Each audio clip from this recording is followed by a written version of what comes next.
Good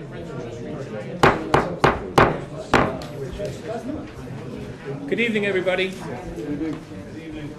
Let's. You couldn't get a smaller room? The smaller room wasn't available. Oh. Okay.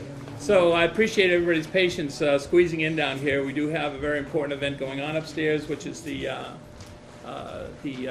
interviews and debates with all the candidates for the selectmen's positions and the school committee position that's open. So we will be on SMAC. Try and speak loudly so that these mics capture your questions, your comments, etc. If you need to pull them closer, go ahead and do that. Feel free. Can I have a motion from the Finance Committee to open the public hearing? Move. Bruce, Jim, second. All in favor? Aye. Opposed? We're open. Planning Board. It's a public hearing, so you folks probably need to call into. Motion open. Bill? We don't have a quorum. Oh, you don't have a quorum? Not yet. Okay. Hopefully they're on the way. On their way. Did you want to, let me see.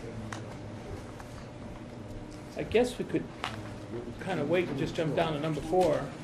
Does that work for you guys for a little bit? What happened to Joe? He's on his way. Oh, Both of them are. They're on their way.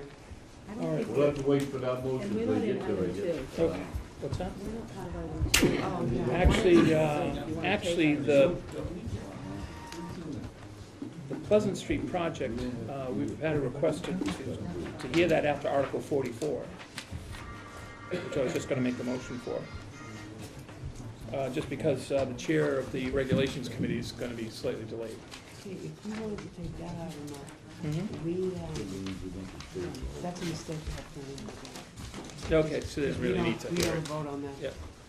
But you can take that out and yourself. Okay. Yeah.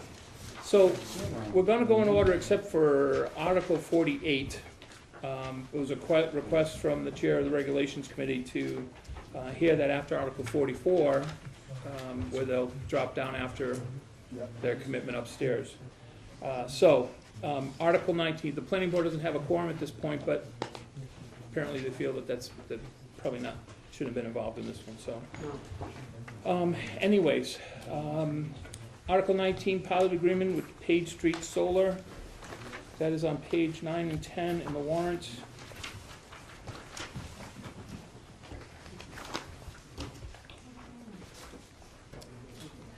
And that was submitted by the selectmen. Is there somebody here to represent the selectmen for this?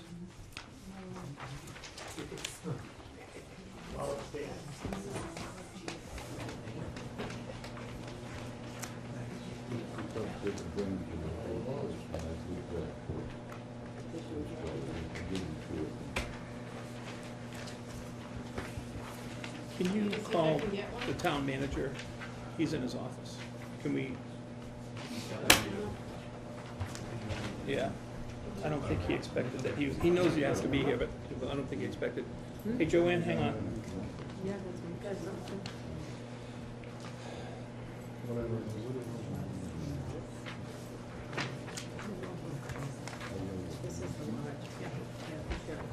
It's in your red folder, Bill. I put a copy in there for you. It's to your right. Okay. It's on page 9 and 10. Bottom. Page 9. Shows the planning board's at home. Michael, it's Rick.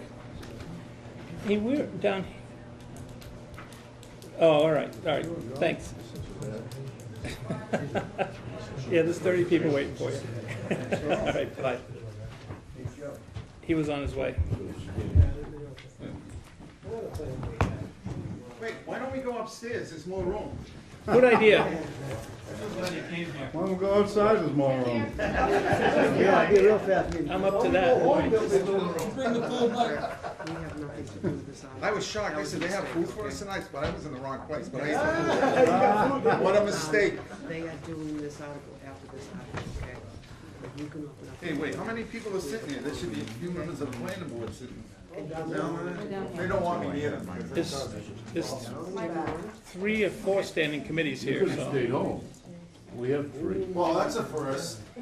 I know. Yeah, you know it. Okay. So the town manager will be here in a minute. I made you a packet.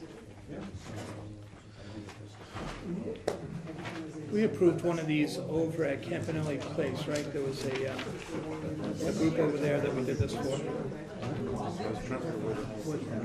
A payment in lieu of taxes for solar. For solar.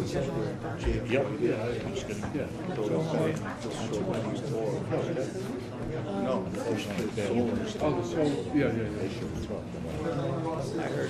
that was the one, put it on the roof. There's one that we had last year. At this stage, we just come up with. May I sit here, or is this reserved for? It is not, it's actually, the placeholder is a cupcake for that young lady. I'm gonna eat it, I don't care who she is.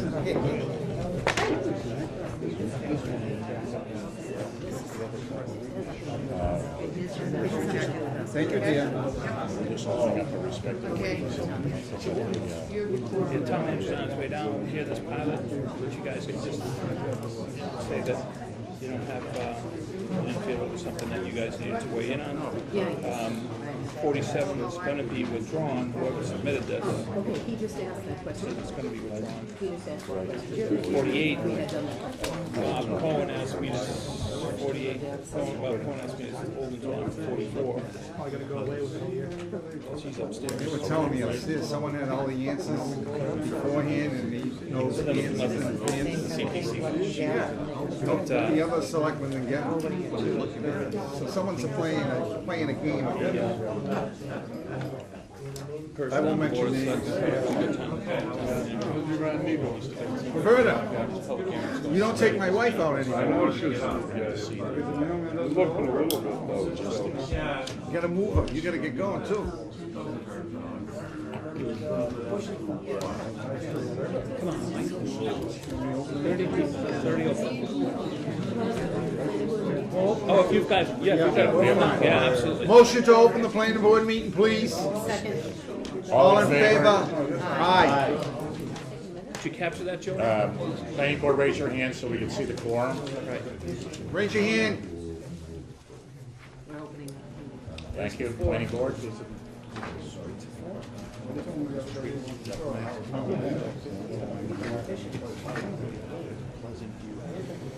Okay, what are we doing, Joseph? Here he is.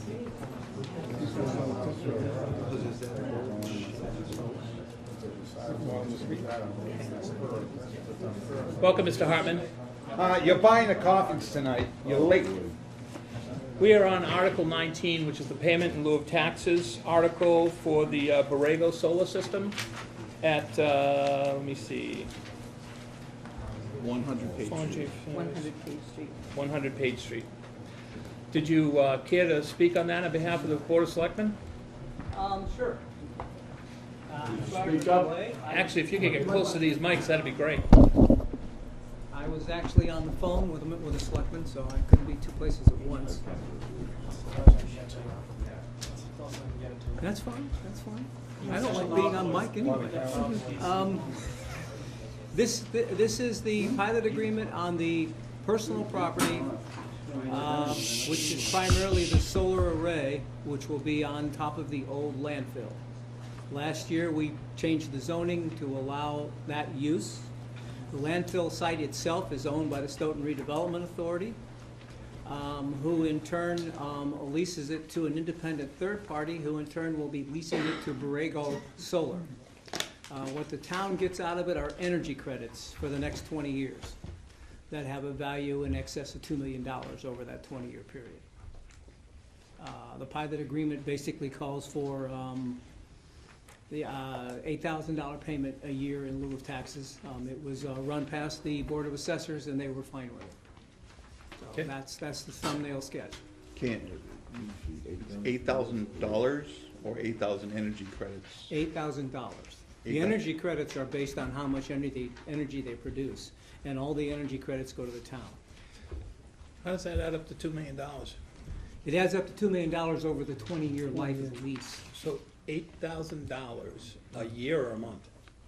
No, $8,000 a year is what they pay in lieu of personal property tax on Okay. the solar array. I got you. The Credits. third-party lessee, who is Conroy Development, or a sub-company thereof, is paying the property tax on the land every year and has been since they sublet it from the Stoughton Redevelopment Authority. I don't know, I'm gonna look at Lewis on this one. I think the taxes are in the vicinity of $35K a year. Okay. Sorry, Lewis, I'm not trying to hit you with it. They do pay the property taxes religiously, and have every year that they have sublet from, actually not sublet, every year they have leased from the redevelopment authority. Okay, questions from either the finance committee or the planning board? Go ahead, Bruce. And how much was the energy credits estimated to be? The energy credits are estimated to be approximately $2.1 million over the 20 years. So about 110,000 a year, Yes. 20 years. Yep. Steve? Is that mess this up, that he's gonna stay the way it is, and then he's gonna put stuff on top of it? If we don't put stuff on top of it, we're going to have to spend about $3.5 million to reopen it and close it in accordance with state statute. That's great to be said now, but it's a mess, and I'm just a disgrace up here. Well- I'm not talking about you, it was. No, I understand, started long Steve. before you came, that's a mess that, I can say that I'm at some point in disgracing this time, the town agreed with DEP that they wanted a waiver on closing the landfill in accordance with the current standards, which would cost us between $3 and $4 million. I understand all that, but it's a disgrace, what it is, how it's been handled over the years, the whole thing is a disgrace. In order to meet the requirement of the waiver, there has to be alternative energy. They looked originally at wind. Apparently, there's not enough wind on the site, so they went to solar. Okay. Other questions? Go ahead, Barbara, then Ed. Okay, so, I don't understand this, and I'm not sure if I'm the only one in the room that doesn't, but, I don't know what an energy credit is and why it's worth money, and I wanna know how much they're making, and what's an energy credit? An energy credit, we get an energy credit starting at 12.5 cents per kilowatt hour on our bill. Okay, so it's So gonna if come we're off our paying, electric bill. right, so if we're paying 22 cents per kilowatt hour, we will get a credit of 12.5 cents. Okay, and so. And we get those credits over the next 20 years. Those credits are based on the number of kilowatt hours they create and sell to the grid. They don't sell them to us. So instead of powering a town facility, they're selling it to the local utility, and we in turn are getting the energy credits in Okay, return. so my next question is, how much are they making? If we're gonna get 2.1 million, I'm assuming they're not doing this for free, so how much are they? No, gonna get? no. I actually, you know Michael? No, Okay. but they are. Michael Barrett is investing- chairman of the SRA, who actually They are owns the investing an site. awful lot of Yeah. money. They're investing approximately $3 million to build this solar array. That's their estimated cost. Okay, well, I was just, wanted Yeah. to know how much. And so if we were to tax it, we'd be taxing on a value of something less than $3 million. Okay. But. The property tax on that. Right, be personal property portion, Yeah. but instead, in exchange for the energy credits, we're granting a payment in lieu of taxes. Is there a minimum?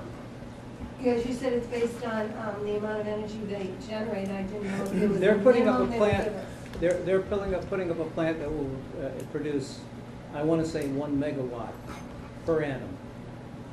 And because it's alternative energy and because of the law in this state, they have a buyer. Utilities don't have a choice, they must buy it. Right.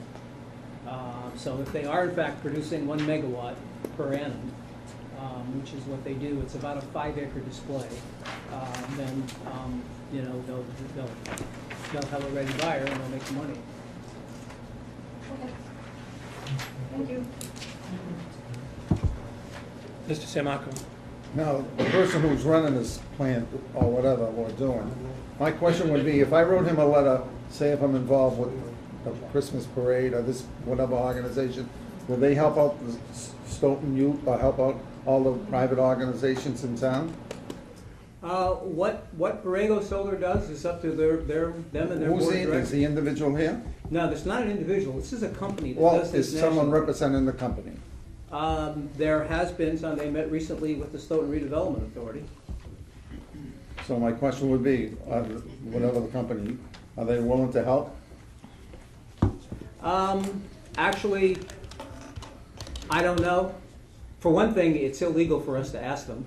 I would, it's not illegal. Yes, it is. I don't care. It's for the people in Stoughton. And there's a code of ethics that says you cannot do that. Well, I don't, there's a that's lot of actually things called that should be corruption. changed. It doesn't bother me. It's for the kids. I know, but it bothers me, Mark, so that's All as right, far as I'll okay. take it. What does this have to do with? We're moving on. Ed, did you have any questions? He answered the cost Okay. of like 3 million. Other questions? I have one. How does the accounting work? You get an energy credit from them, and what do you apply it to? It is applied through the utility company to our bills. Oh, so that goes right to the utility company? Yes. Okay, and our bill, the town bill is reduced? Yes. How many electric bills do we get in this town? You would I was ask just that gonna say, question. which bill do you apply it to? We get How about one just for, to the we get one, townhouse for and you- example, for every town building. Right, And there are close to 30-some town buildings. And then we get one for every school building. yeah, so I'd be interested to see how they work that out, because that's kind of a complex formula. So no, we determine which accounts they're applied to. Okay. So the townhouse is at least 110,000 a Yes. year, isn't it? So you Yes. could do that, and So then for the rest I of the year, intend run to on the apply it backup to- generator? I intend to apply it to the townhouse first. Yes. Because that covers the most energy inefficient buildings. Right. And then we'll apply it to other accounts as we Until go you get on. your new HVAC system in Yes. here. Okay, yes, Mr. Guerin? Is this similar to the agreement that Canton has for their solar array up in that hill? Yes, Payment in lieu of taxes Yes. and solar credit? yes. Well, we had a similar deal down in Campanelli Park, didn't we? That one involved a rooftop array on a Right. private building. Right. Which is a little bit different than. But it was a than- payment in lieu of taxes Then this is different. proposition Yeah. though, as well. Is that working out for us okay? I don't think they ever built it yet, did they? They are close to finishing all their paperwork. Okay. And submitted. That was 25,000 a year. Well, there's another building. Great, keep going. Any other questions from the public or from any of the boards? Hearing none, let's move on. No, wait, there's one. Oh, sorry. I just wanted to make a comment, I'm sorry. Sure. I read in the Oh, paper today. Can you just say your name and? Oh, my name is Janice Esdale Lindwall from Precinct 5.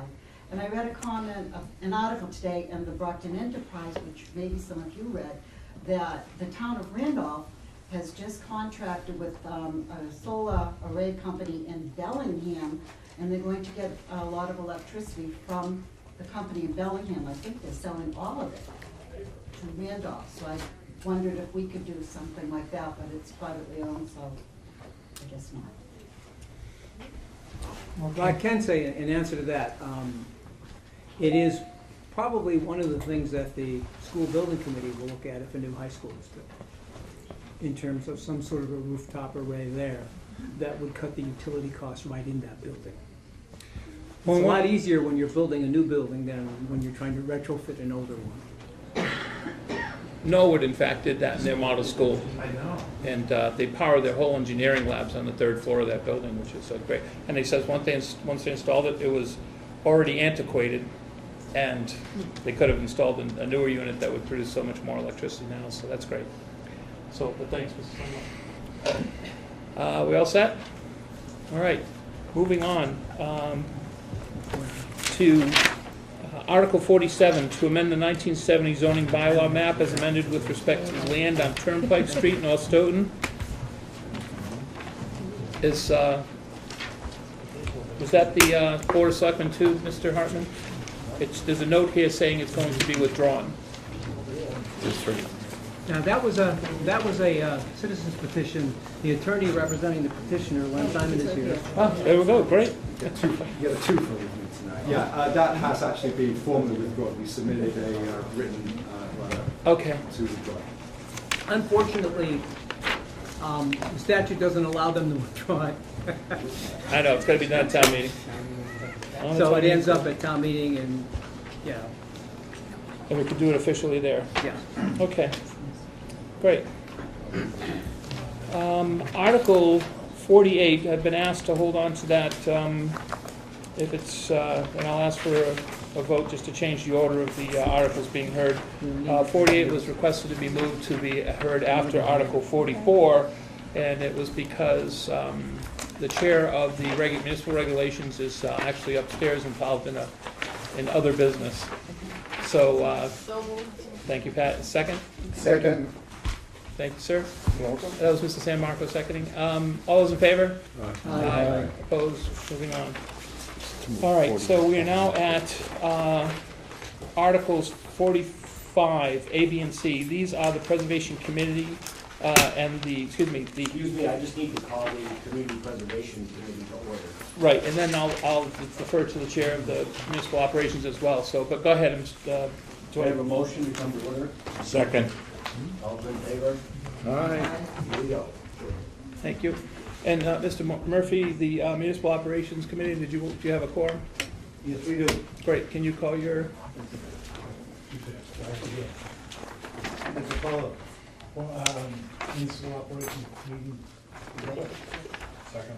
All in favor? awesome. Before All we right. begin, I'd like to make an opening statement. Sure. This to me is totally unacceptable in this room. It's overcrowded, overfilled. We did people to be sit and listen to this coherently. I don't think it's acceptable. So noted. Thank you. Plus, this won't shut off. Pull the plug. Unoccupied. Yeah, it's not on. And it's a control on it. We'll have to call the facilities manager. Okay, so these are CPC articles, so is there somebody from CPC that wants to present these? Anyone here? CPC, Dwight, do you guys want to talk about these articles? Yeah, we voted to pass all of them. I don't know if you take the Reynolds, we got people from Cape and Reynolds, or Dory's not here, so we're, no problem.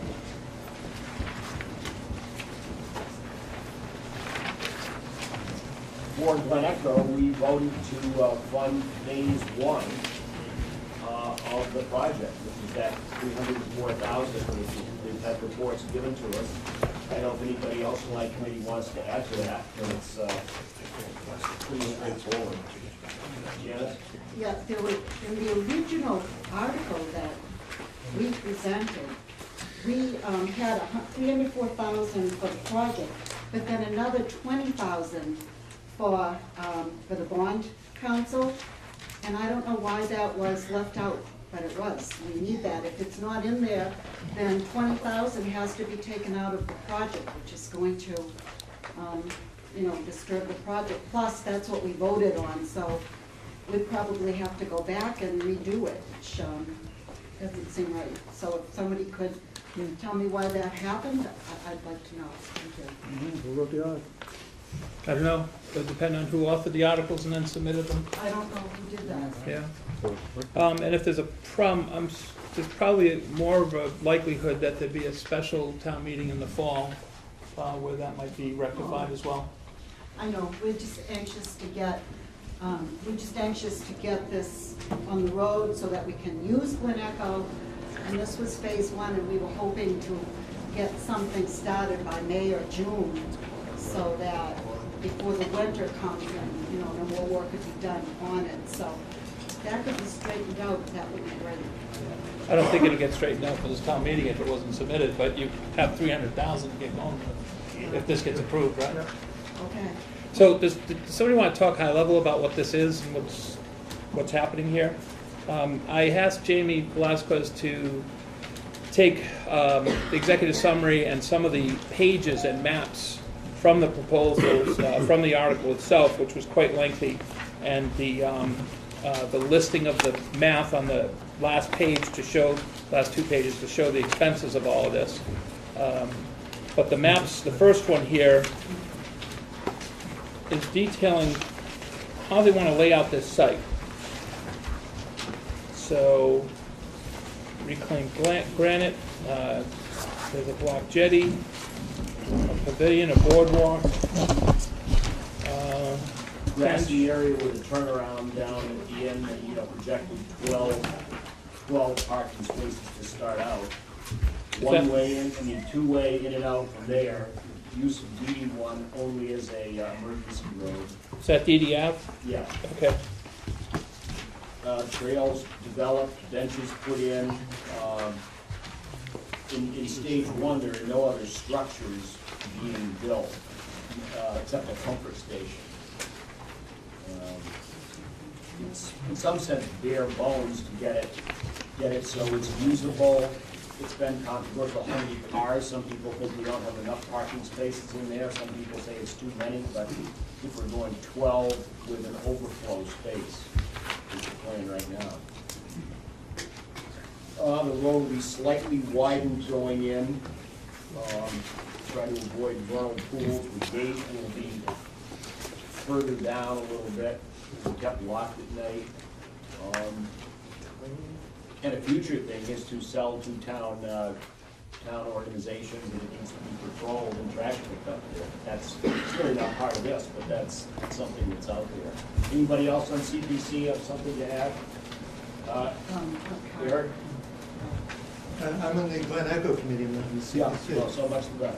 All right, I'm vice chairman, I was elected when I wasn't there. However, it's if you look at the, this is page 8, it's a very pretty place. I've gone there kayaking, I don't know if you can see that. That's just the entranceway. The road going down, which is going to be much improved. Picnic benches, as was mentioned, hiking trails. People will be able to bring their kayaks in, launch there, fish. No swimming at this time. There's going to be historical markers, and very good use of this land that the town spent some good money on with the assistance of the seller, Ms. Gibson, who gave it to us at a reduced rate. There is a plan. There is allowed active recreation at 6 acres, which cannot happen until Ms. Gibson's death.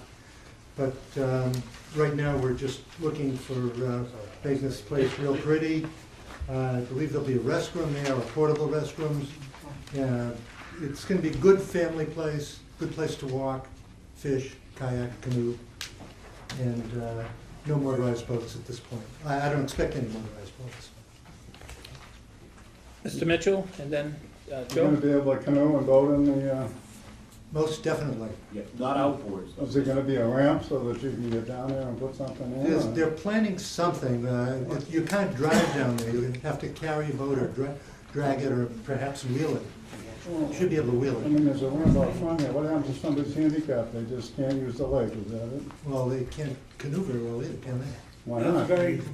Well, there is going to be a path down, it's going to be a granite jetty, and there'll be a path down to it, Mhm. but, you know, you cannot drive down next to it, so you or your agent has to be able to get your kayak or canoe down to the water.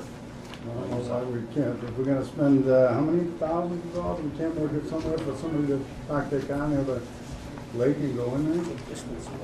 That was, well, Doesn't make any sense to, when all these places have to be handicapped accessible, we go out of our way to make sure anybody that has a little problem can't use it. It doesn't make any sense to me. Yeah, well, if you look at the chart, it's the difference between, you can see where you drive from the round parking place there, you have to be able to make it down that path, which can be a handicap accessible path, but you're not going to be able to drive down to the water. It doesn't sound right to me. I'll check it out. What is that going to be? If you could just ask, what are the design companies? If I could just, this is the first phase, and so what we're trying to do is just get this place up and running. And we've done an awful lot of work on it. We have a fabulous consultant who's done a lot of work getting a nice vision of this place, and so things like the handicap accessibility would come up as we're working on this phase, so that in the next phase, you know, maybe that's something we need to address. But right now, this is just the initial phase to get things going so that we folks can go in there and enjoy as much as is possible at this point. Nothing's been done to it up till now, so that's something that we could probably look at in a future phase, and thank you for bringing that up, it's a good point. If I can add, the fire department will have motorized access to the lake. So that there's the safety If you concern. have a heart attack putting your canoe down, they come get you. That's right. Now, Joe, then David? Then Pat? I then don't Peter? understand if we're hoping for all this activity, how we feel that 12 parking spots are sufficient, or in future phases, are there more parking spots? Well, there will be parking available on the grass, but it's not encouraged, I guess, but if you need it, you park there, or there may be some parking along the street before it. I don't think it's I gonna mean, be heavily it's a used great there. project, I just don't understand, I would imagine we'd need more parking. There is space reserved for more parking. On the left There is going in. space reserved for more parking later. Is that potential overflow? Yeah. No, well, also up the road back towards Glen Echo Boulevard. Now, will that be paved, or is that just a grassy? Right now, it doesn't indicate anything for this phase. It's potential there for. And that's what you're looking to do, is Yes. to add more? Either pave it with either permeable or impermeable. I mean, it's a great project. Go ahead. I love the project so much. I do believe we are putting in a roadway. And the problem is that we don't want to have to put out a bid for this. We would like to have John Batchelder and his men do the road work, and he's willing to do it. But we would have to pay him for the materials and the man hours his people use. So we're waiting for an answer from our town manager to tell us if we can do that under the Community Preservation Act, because we have to be careful. There's no supplanting, which means you cannot use CPA money to supplant the use of municipal money. I don't know if I'm saying that right, but we need to get some sort of answer, I guess, from an attorney. I don't know. It doesn't make sense to go out and bid on someone that's going to charge us a whole lot of money when we can do the exact same thing for far less money with folks that are right here. So that is going to hold back the roadway, I suspect. But I might be wrong, but I think that's something we're waiting to hear. The town manager was going to check on that. And I listened to him October 17th at the selectmen's meeting. So I don't know if he ever did or not. But I think the thing is that CPC money can't go directly to the budget of a town department. However, if they're bidding, or if they're just doing work and they're getting paid for it like anybody else would, that will probably be fine, but that apparently is to be determined. Wait a minute. Joe, all set? Yes. He's having another It's gonna be conversation. David, Pat, then Peter, and then Bruce. David, go ahead. Dave Mullen, Municipal Regulations. I got a couple of questions. How much beachfront is going to be levied on this project? Because at first they said that we were supposed to have some recreation for beachfront. I don't see anything on those plans. It's all wooded. In phase one, there is no swimming, the only beach is boating access where the granite jetty is. There's no reclamation of the beach, taking out the muck or gravel in the stage. So there's no swimming plan right now. That was the first thing that people were asking, was if more people were gonna be able to use it because of Avis Pond, and you got Glen Echo, and now all we did do is just get a boat jetty. Right, if that happens, it's not in phase one. So, I mean, No, I'm saying, I'm not arguing on what phase or what, because you may not even have a phase two. You know what I mean? $300,000 is a lot of money, and then you're talking, what's the next You didn't phase? have anything on the first one? We don't know what the next phase is gonna cost. I'm just asking the question is that when they first sold us the sale of this piece of property, the major thing that they were trying to sell was that there was going to be beachfront and more families are going to be able to use the pond. Sounds like to me it's just the boaters are going to be able to use the pond. And that has a problem. Boaters, picnickers, Mark Rascott, Precinct 8, member of the committee. More people will be able to use the pond. Kids can go out, go fishing. Families can go down and have picnics. You can bring your boat, you can walk around. It's just not set up for swimming. It's very expensive to set up a swimming program. And it's not something that we could do as part of the first phase. It's going to be very, very expensive. Well, I'm just saying that these are the things that they were saying that was the major premise of that project. The second thing is, even if they can put the beachfront on, is it acceptable through conservation? Because you'll be taking the actual beachfront away that is now actual forest. And there's always question on what are you going to do with the regulations of trying to pull that beachfront back. Can anybody answer that question? Well, we cross that bridge when we come to it. I mean, whenever you're doing town projects, and there's a hand-in-glove thing with the Conservation Commission, so if you have a project they approve of, they may give you a waiver, or what the word is for it, an exception for certain things. But that's, again, down the road. If it turns out Stoughton really needs to have a swimming area in Glen Echo, because Ames Pond is all weeded in, then that will happen, but that'll be down the road.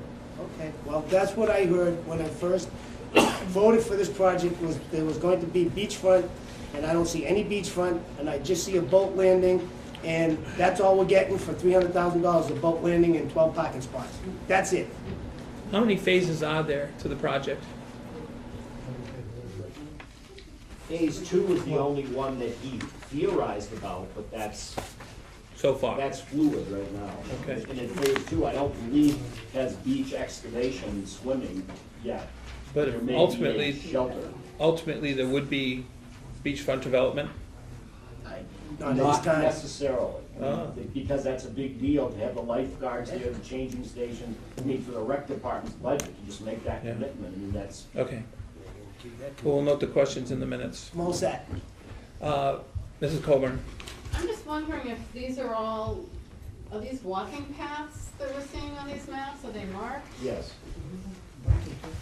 Well, they will be marked as part of restoring these paths and putting up signage as part of this phase 1, so that will happen. So they will be marked and like, And they're pretty decent shape now, actually, they won't take that much, but they will be marked. And Chair and I may have That's gotten for lost everyone in else, another so. parcel of land.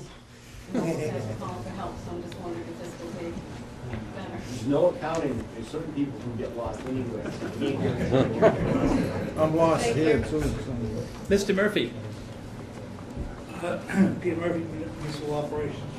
When this plan first came about, purchasing this land, the question was asked, who was going to maintain it? And Department of Public Works said they are not. The police said that they were not going to patrol it unless they get called, like any other call.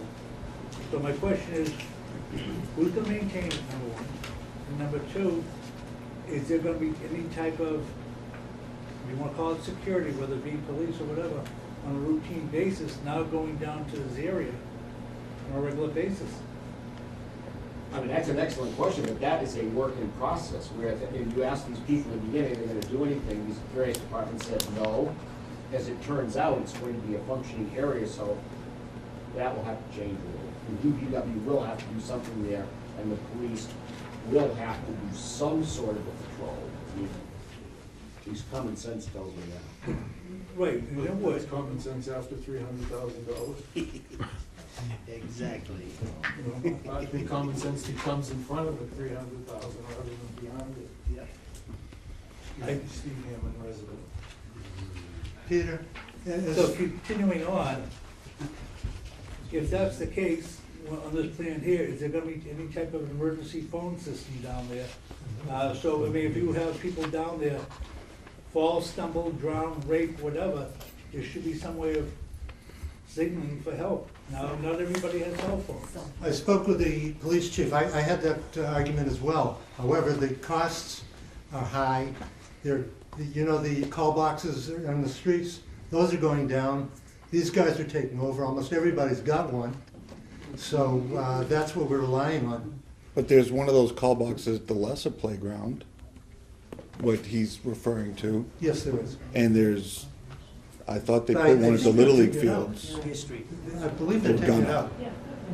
out. Because it's unfortunately not efficient for them. But there are cameras in the new place.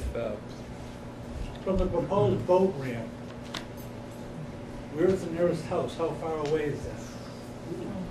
Well, you've got your map here. On the lake or on the other side of the lake or? It's Glen Echo Boulevard, right where you see the swimming pool. The house I right guess right it's a there, swimming pool. that's the closest Yeah. house. So there's phone service right there to that house? Oh, God. You're depending upon a residence, so. No, but I'm saying there's phone service going to that, it could be a small box.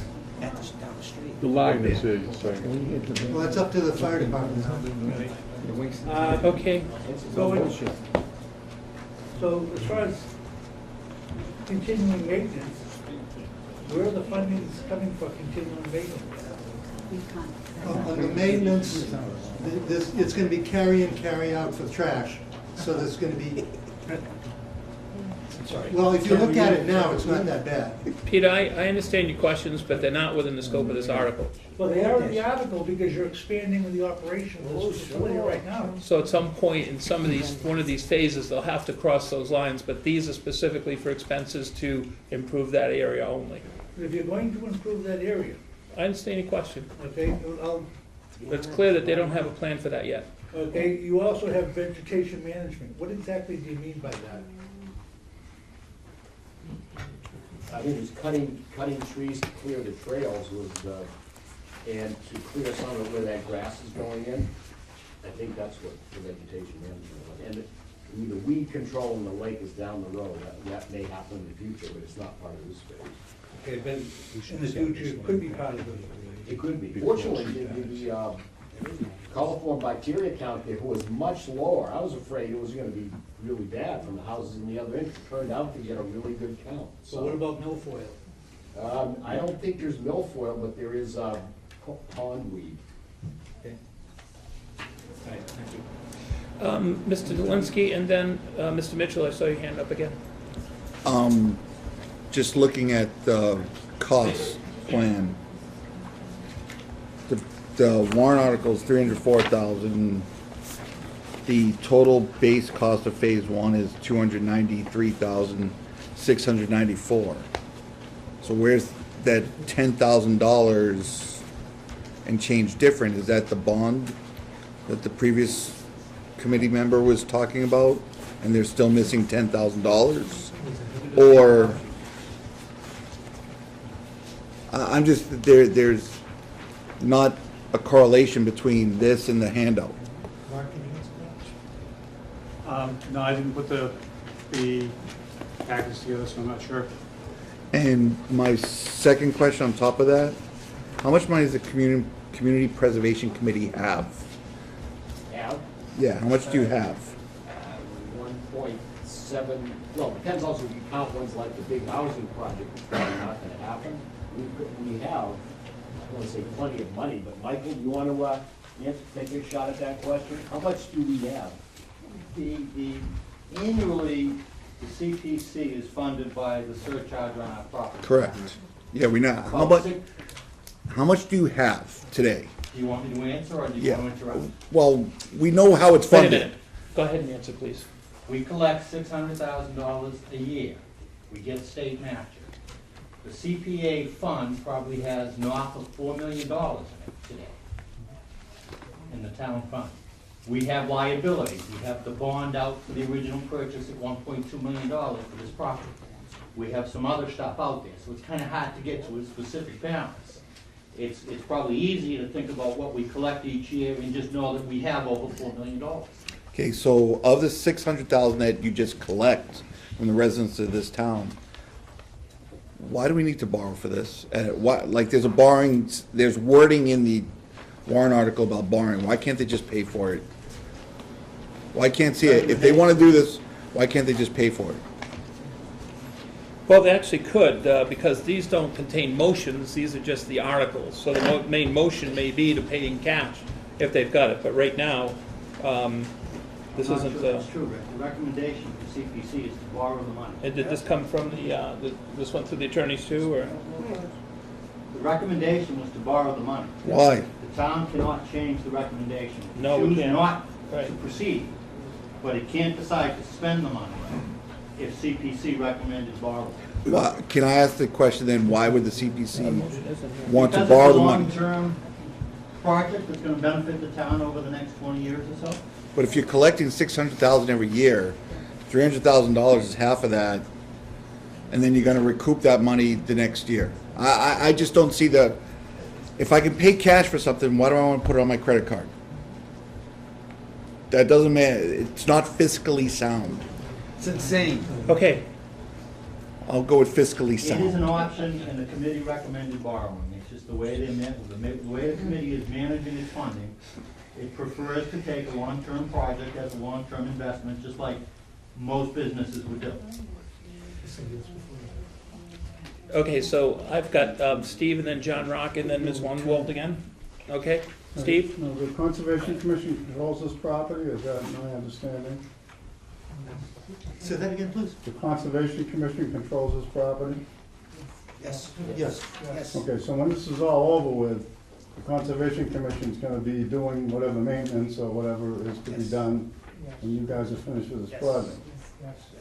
So the last question I asked at the last meeting was, how are we gonna do it? Are we gonna put a gate up and open it when we want? I've been asking about Page Street for 5 years. There's a gate there, they never open. Is this gonna be another place we spend thousands of dollars and we just leave it locked up? Is there any answer I can give for that? Yes, there's going to be a gate, and I don't like the gate myself, but that's me. But it will be open for people to come in, and then it's supposed to be shut at night. Who's going to do that, I don't know yet. When I asked about Bird Street, they say that they have no intention on ever opening it, from what I understand. The answers I'm getting, you can go some other way. So I might be hearing, when this is all done, you can go up on West Street and go in the woods, you know? You wouldn't want to have to use this. And the answer I'm not getting from anybody in conservation is how they're going to open this to the public. I haven't gotten that answer yet. If I've got anything to do with it, it will be open. What's that? If I have anything to do with it, that gate will be open for use. There's no point in buying and spending and not being able to use it. Why isn't Bird Street open? That's I don't the ask question I Bird got. All right, moving on, Mr. Rock. So, the CPC is gonna borrow the money and pay it back, is that correct? Yeah, the town Over borrows 20 money years? and pays it back out of the CPC. Okay, and probably get a pretty low borrowing cost right now. Yes. I mean, I think that's the reason That's why part of they're the not reason. spending it all at once. If the interest rates were higher, then perhaps they would do it another way. Okay, you gotta get in line. Mrs. Lundwall. You just answered what I was going to say. If we borrow because we can leverage the money to do more projects, if we borrow, it gives us more money to use for other projects that come along. That's why we're borrowing. And as you just pointed out, right now the percentage rate is so low, it makes sense to borrow. It's locked in, you can't change it. I asked that question too, because I don't like to borrow, and it does make sense. Thank you. Diane Dolan, Municipal Operations. I'm sort of with Bruce here too. I don't understand, in the article it says we can raise and appropriate or borrow. So this is the first I'm hearing that this is going to be a borrowing, because it's not in my warrant. Right, and there is a question about why they did that, because when CPC wrote that and okayed the hill, it included the $20,000 bond, and they clearly both hitting and Reynolds, and now it's not on either one, and we don't know why. I don't either. So, But my other part of that question was the interest rate. I wasn't sure what it was. I know it's low, but I'm sort of with somebody else. It's not If they have the zero. money now, if they've got over $4 million, I don't understand why we're borrowing money from them. Yeah, some of it's already committed, but, and we'll see that when they present their budget for review, which will be another one of these articles hearings. Mr. San Marco? I have a question. If I'm off the wall, let me know. You're off the wall. Oh, wait, did I spill the beans? How much money are we gonna give to this project right now that they wanna do? $304,000. Why can't we give it to an individual to get the whole thing going without going through all the baloney that they're going through? They're lost. Why are you looking at me? Independent. Well, they gave me $40,000 once to do some work, I saved myself over $100,000. And I had another project that we were gonna do behind the West School, the bathrooms that we put in, they spent almost $100,000 for that. Meanwhile, I had plans to put multiple, 12 bathrooms in. They only got 2 in there. You have people in the community that are willing to work because it's for their kids and for the future. I don't understand why. Let me just shut up. And another thing they screwed up was when they did the West School. I almost got in a fight with. No, we gotta stay with it. No, Please.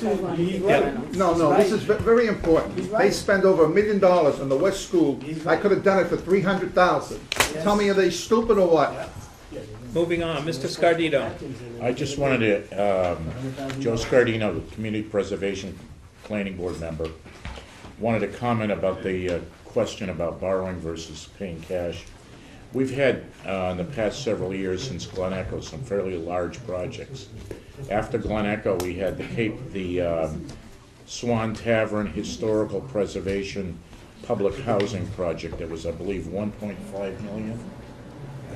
And so you can't continue to do large impact projects with paying cash out every single year. And the Community Preservation Committee felt that in order to make to be able to accept some large projects in the housing area and historical preservation, that we had to conserve cash. So it was a conscious effort on the part of the committee to conserve cash for the availability of large projects like the Swan Tavern. Yes, sir. Mark Rassicot, Precinct 8, member of the committee. To respond to Mr. Smarco, Mike, the biggest cost, if you look on the budget, I'm sure it's in the packet. All right, go ahead. The biggest cost is removal of the asphalt that's all busted up where the old inn used to be, and the construction of the road to get people into the site. That's the majority of the cost. That and the fact that where the inn was, where the inn was and the water, it's been 30 years of dirt bikes and erosion. There needs to be some dead and dying trees cut down in there. The whole thing needs to be regraded, topsoiled, seeded, so people can get in there and use it. I've been involved with the Boy Scouts here in town for years. We went out there and did a lot of trail clearing a couple of years ago. I'm sure that there'll be volunteers who will go in and will build picnic tables, and there will be other folks in town who will do things to keep the cost down. The committee, in fact, is doing their best to keep the cost down by trying to work with the DPW to not bid this out. If you bid it out, it would be much more expensive. So we're doing our best, and yeah, it's expensive, but this is a beautiful piece of property. I don't know if everybody's been out there, but it is a fantastic piece of property, and a lot of people are going to be able to use it if we can just do some of the basics to get it open. Answer the question that you brought up. I was told once by an individual who controlled all the prisons in the state of Massachusetts, if you need crews, let me know. We'll do anything you want to do. And you can get them to come down. We'll feed them or whatever we got to do to feed them. I'll even cook for them. I don't care. But the point is, we can save money. What I hate to do is blow money when I could use that other. I want to get my dollars worth. Okay. Absolutely. Mark? Again, Mike, to respond, I've worked with prison labor on projects too.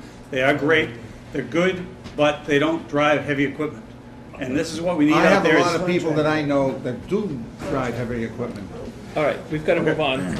45A was Glen Echo. 45B is the Cape and Reynolds House Security and Rehabilitation for $32,000. It's on page 20 of your warrant. Was there somebody here to speak on that item? John Cody, I'm chair of the committee, and I have to apologize. I have some summary material, but I didn't prepare as many copies as I should have, apparently. We have two projects in place on the agenda. One is for stabilization of the house, which involves painting by convict, by labor. Yeah. Volunteer labor from the Sheriff's Department. Yeah. That's what we're hoping to do. And we're hoping to replace the windows in the house, have it painted, put in a heating system, stop the deterioration of the building and fix some of the clapboards. I think as you've gone by that property, you can see the house is just not the way it should be. So it's really stabilizing the property, and that is $32,000. This is on the material that you can see. It shows the layout of the property, which is at the corner of Pine and Pleasant Street. And this is the property that was bequeathed to the town by Frank and Bertha Reynolds back in the 70s. It's now under the control of the Conservation Committee. Our committee was appointed by the Conservation Committee, Yeah. and both of these projects were approved by the Conservation Committee and the Community Preservation Act group.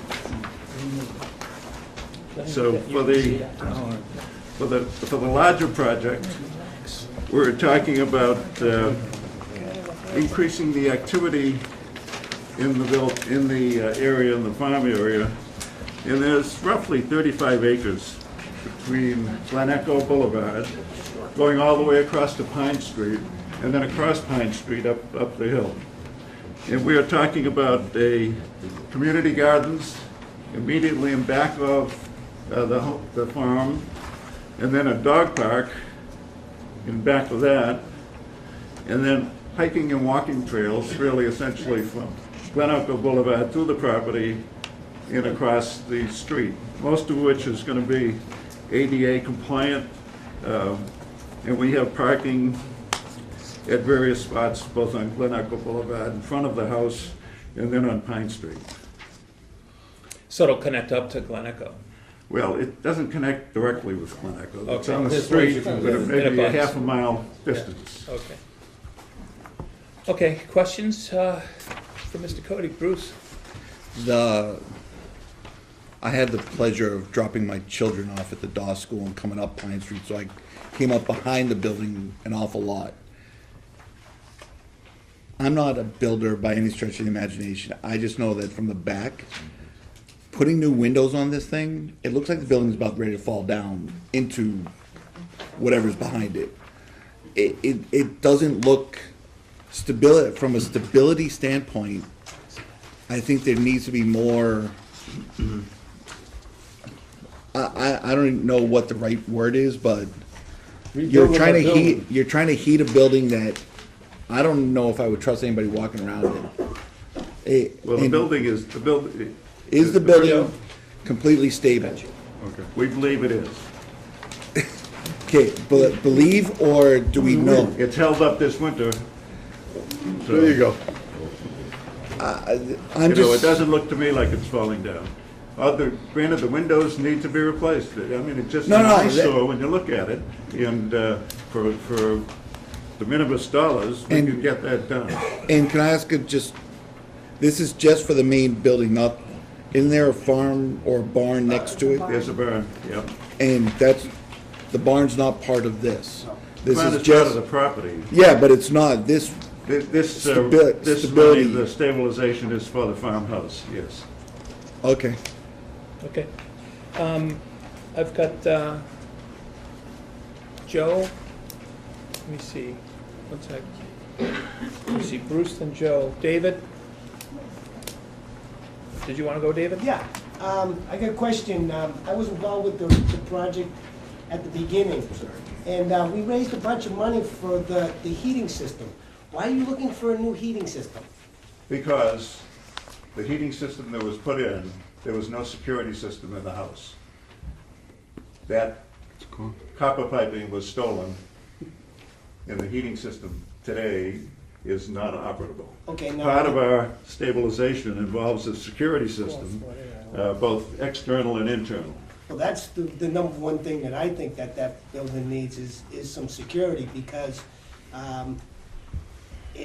it's starting to run down, and you do need to do something real soon, because if you don't, like this guy over here said, it's gonna start falling down. Okay. Well, that's why we put in a project to But stabilize I just it. wanted to let people know that there was a heating system in there, and people raised money for that heating system, and it was stolen right out of the place. Mr. Mitchell? This $32,000, you have a builder or an architect or an engineer or anybody look at the building to see what kind of condition it's in before we put money into it? Well, the answer is yes. We hired a consultant. Who's the Yeah, we didn't consultant? make a motion.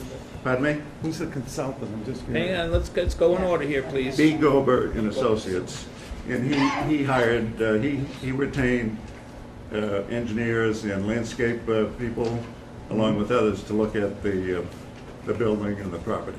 You said the main structure of that building is in good shape. For the shape that it's in, yes. Yeah, that's helpful. We're trying to find out, Bruce brought it up, I'm trying to find out we spent Well, we're not trying to- $32,000 on we're it. not trying to- If it falls down 6 weeks later. We're not trying to rehabilitate the building or do structural changes internally. We're trying to paint the building, we're trying to replace the windows, put in a heating system for $32,000. I understand what you're trying to do, but I think you need to know whether the building is gonna fall down next week before you spend $32,000 on it, and you're not telling me that it's not going to. We had a consultant look at it, and they indicated that there was no problem with that. Those talks a problem with that building. Geez, it was 30 years ago. Okay, I'm fine with it. All right, Mr. Scardino. Mr. Cody, I forgot to ask you when you were in front of us, on 45C, the dog park, is it the intention? Actually, can I have a motion to hear these 45B and C together? Second. Jim and Steve? All those in favor? Aye. Opposed? Moving on. Okay, now we can discuss them both. Thank you. Mr. Cody, back to my question. Is it the intention of the committee to operate, to allow access to the dog park 12 months of the year? We didn't really talk about that, but this winter, I think, would show that it would be difficult. We're not planning to plow the dog park or.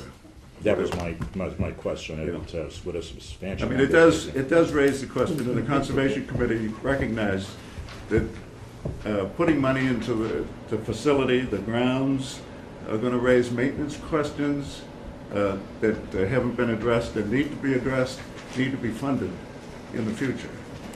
That doesn't include, it's not included in our projects here. I think the same issues that you raised with Glen Echo. Okay, I have Mr. Tronfio, then Peter, and then Pat. The new heating system you're gonna put in, is it gonna be forced hot air or hot water? Hopefully not. I think it's forced hot air is what they're planning on. For 14,000. Oh, they did have it. Mr. Murphy? Currently, right now, what is this property used for? Exactly, what are they using? It's just rotting away. It's not right, it's there. There is no active use on the property today. Which is part of the town meeting recommendation for us to retain a consultant to develop and design a plan to increase the active use of the property for the benefit of the citizens of the town. One of the questions I have is kind of going slightly off scope here, but is the property, could it be used by the parade committee or whatever for them to store different things down that property and have their meetings there to make use of the property? Yeah, the first phase in our project doesn't include rehabbing the interior to allow for conference space or offices that could be used. But there is available space in either the barn or the facility to do that. That way, at least you would have people in there on a routine basis, regular basis. We used to have someone living there. Thank you. Well, that was the town's fault. That would've gone on. Mrs. Colburn. There's not enough paperwork going around, so I may have misquoted some of this, but on the rec facilities, can you tell me when, if this is approved, it will be completed and ready? And can you give me some information on the dog park? $44,000 out of $258,000 seems like a huge amount of money for a dog park. And I'm just curious why that's an important part of this. Well, the land preparation is the biggest part, which would cover both the community garden, the dog park, and the walking trails. The dog park needs to be enclosed. It's going to be a combination of fence and the stone walls that are there. It's Why a dog park though? I'm just curious what led up to that. Why, that's just so much money for a dog park. I'm just wondering why that was a priority for the space. well, it's again, we have 1,600 registered dogs in the town. There is no dog park. Some of the surrounding communities, like Randolph and Sharon, have very active dog parks. Randolph, as a matter of fact, spent $75,000 for their dog park from community preservation funds. So Okay. that was part of the rationale of getting people involved in the property. And when will all the rec work be done so that it's usable? Well, we have to go out for bids on these items, so if we get approval, that starts in July, you know, by the time we get to bids on the building, we're hoping to get most of that done this year, you know, by the fall. But on the others, I think it's going to be taking us into second quarter of 2016. Okay, Stephanie, then Mr. San Marco, then Roberta, and then Steve Mitchell again. Can I ask, has there ever been a public hearing about this? I mean, this is 16 speakers already, and it seems like there's so many questions out there that haven't been answered. Well, we have our regular committee meetings, which are open. We had a couple of public hearings, public meetings, and I would have to say that we certainly didn't get the attendance that is present in this room at that meeting. You kind of have a captive And audience. it was on the SMAC, they televised it, so. Okay, thanks, Mr. Carrera. Stephanie Carrera, please. Stephanie Carrara, Precinct 2, Municipal Regulations. Not to correct Mr. Cody, he does come in all the time to schedule his meetings. We have over 1,800 dogs in the town of Stoke. By the end of September, it's 1,800 plus. So it is kind of good that we have a dog park. Dogs. Because considering that I live on a main street, Route 27, and I pick up everybody's poop, I'd like a dog park, so those people could let their dogs go there instead of on my front lawn. See, that was my concern. I didn't want to ask. How are we handling that issue? How we what? How are we handling the cleanup? Every dog park I've been in is ankle deep. Well, we're expecting these groups, the community gardens and the dog park, to be run and established and managed by volunteers. Any discussions or plans to do Here, we've got an order of questioners here, What? please. I've got 5 people in line ahead of you to ask questions, so we need to stay in order. So, thanks, Stephanie, all set? No. Okay, continue. And also, in Stowe, we're losing a lot of our historic homes, and I think we should work on the Cape and Reynolds. And we need to start off small and not spend a bazillion dollars. If we're fighting over 32,000, is it? And we have all these questions, I think we need to start out small, kind of what Mr. Cody and his committee are doing. Also, back in the 70s, I was little then, but I did a little research on this, and I talked to a retired town employee who used to work in the engineering office. And at one time, the Cape and Reynolds house, people, like Mr. Smacko said, used to live in it. And I think it was under Housing Authority.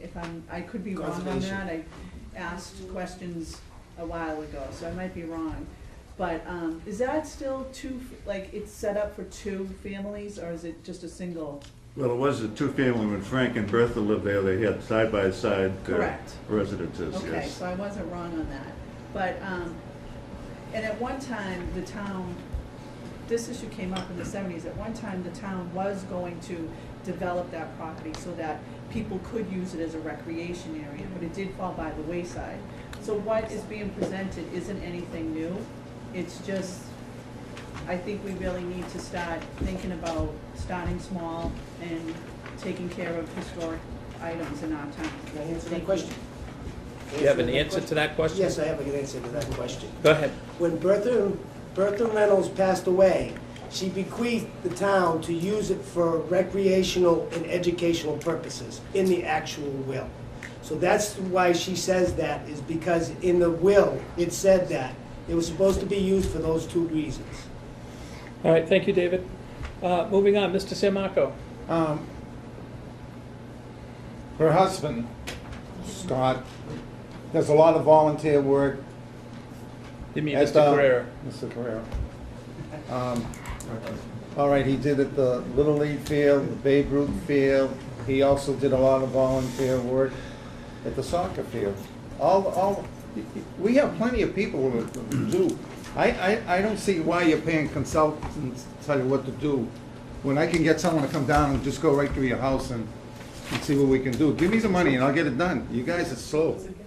All right, Forget the law. These are, You go through the we rec can't forget the law. department. These are CPC monies. They have to be used according to the law. You put it in a slush fund, how you We want to. can't do that. Go ahead, Stephanie.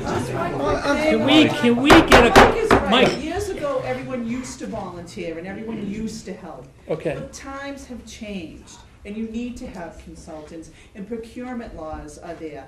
It'd be great if we could all say, hey, let's all chip in for the fireworks. Doesn't work like that anymore, Mike. It stinks, but people want things instantaneously, and they want to know where every dime goes. Be a town meeting, and instead of watching it on TV, become a town meeting member and see what we all go through. Can you imagine if somebody put a slush fund in the budget for that? I'm It's sorry, not- we're You go moving. through channels, I understand that, you go Okay. through channels. Dr. Camacho. Yes, please. Thank you, Mr. Cody, for your presentation. However, I do have a concern about the structural integrity of the building. The building has been unoccupied, and the building could be subject to infestation. It also could be subject to degradation to the structural components of the building.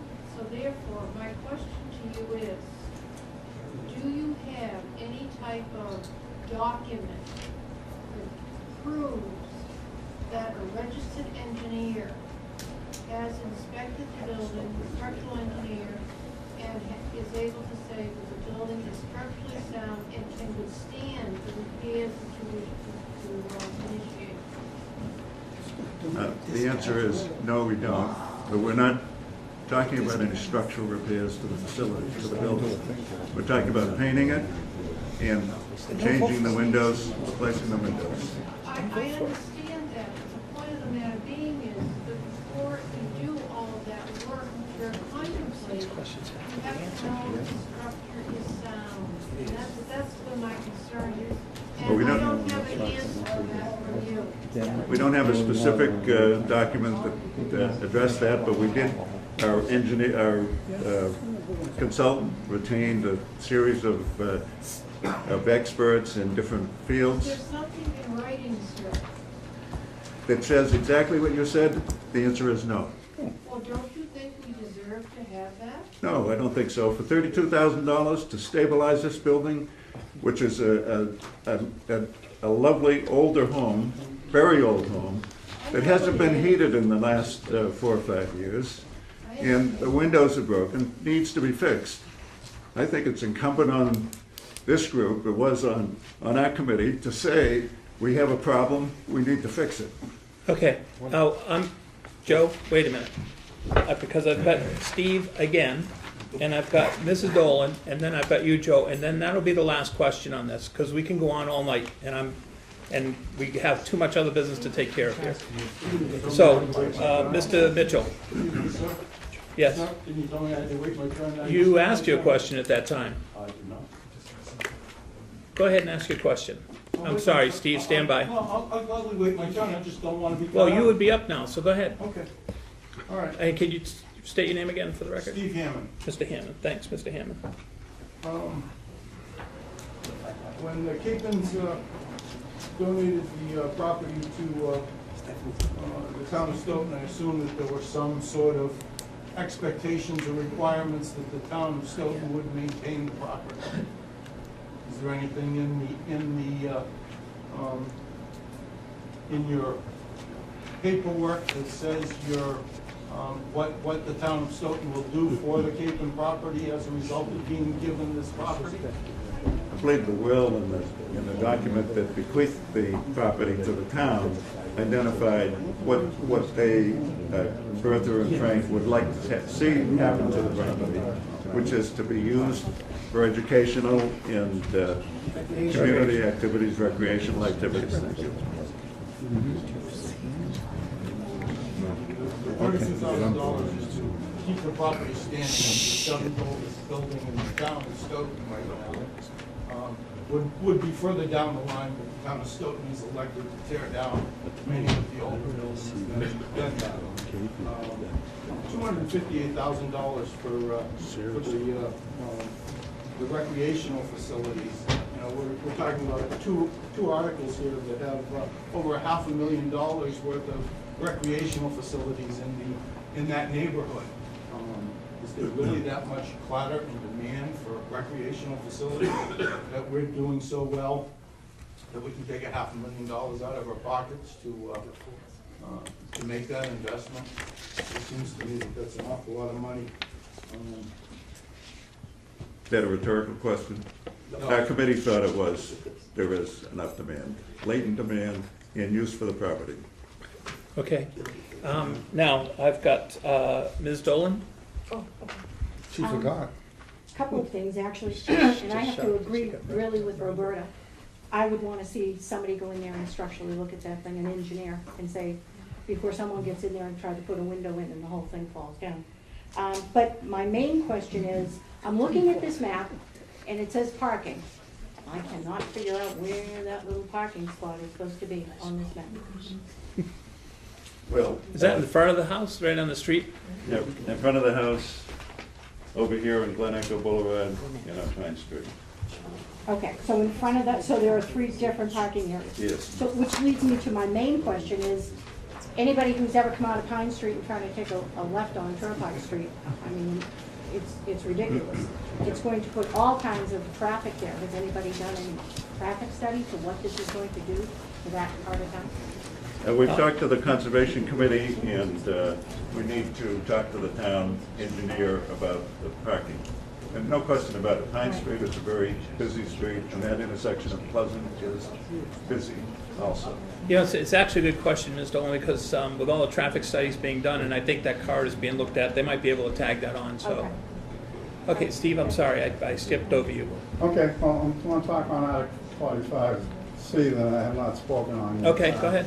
I think all this stuff which would be much more practical to be down in Glen Echo, like she just brought up, taking this couple of cuts off of that street down there is going to be very dangerous.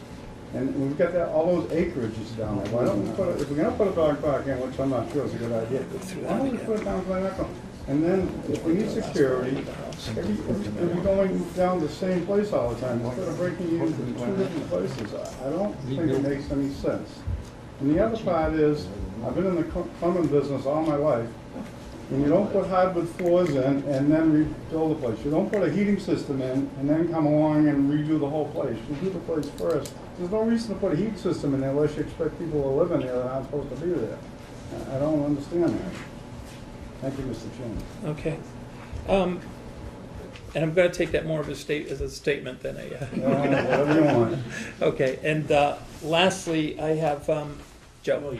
I'm just curious, sir, which windows are you going to replace? The lower level or where the plywood is? All of them. You're not worried that they'll get knocked out again, as did the first one? Well, yeah, I guess I'd be worried about it, and, you know, the security system and the lights, the external lights, you know, a motion detector light system at the corners. You know, so it's a town property. We need to preserve. They all get knocked out though. If they all get knocked out, then I think we've got a serious problem in the town. Okay.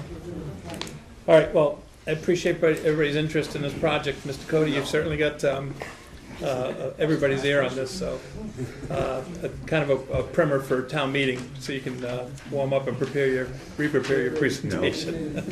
Okay, I'm going to move on to Article 21, which is the commercial industrial CPA exemption, which is on page 10.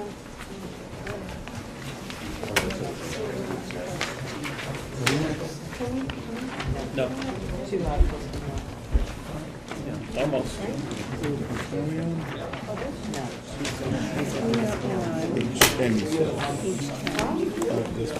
Louis, is this you folks? Okay, so this is on behalf of the assessors. Hello? Go ahead. There you go. Excuse me, you don't need us anymore. I don't think you need it. If you're all set, then you can certainly adjourn, Mr. Chairman. What? Cruises and all that. Oh. There's free coffee upstairs, so why don't you go upstairs and Right, so excuse me. No, we did not have the right, we have Well, actually, we've got, Peter, you've got the police budgets and articles, right, so you need to stay for that. Okay, so this next article was submitted by the assessors, and Mr. Jutras, who's on the Board of Assessors, actually Chair of the Board of Assessors, will speak to this. Thank you, sir. So, very briefly, there was an option added to CPA back through one of the acts of 2012 that allows for the $100,000 exemption to be applied to commercial and industrial properties. When the town adopted CPA back in 2008, we adopted the $100,000 for residential. And so we had a discussion, a couple of articles put forward, and we asked for this to be included, and the Board of Selectmen did so. Overall, one of the reasons, part of the things we discussed at prior meetings, fair and equitable. We have an option to apply it to one particular section. We have an option here to apply it to the two other sections that make up our tax base, and so we thought it was appropriate. The other item is that we're trying to, take care of and think about businesses. If we're looking at all the high school projects and things that could be coming down with debt and override, for every penny we add is $10 to them on $1 million piece of property, and then it's $15 on top of that for the CPA portion. When we discuss shifts and rates and so on, we do not bring the CPA into consideration. We are just talking about values, split, shift, and rates. Another article that we also discussed at a prior meeting was to establish a minimum amount for personal property. So the articles that we put forward this year are looking to help the small business, helping to take care of some of the increases that we see down the road for the commercial standpoint. Okay. Hang on a second, let me get re-equipped here.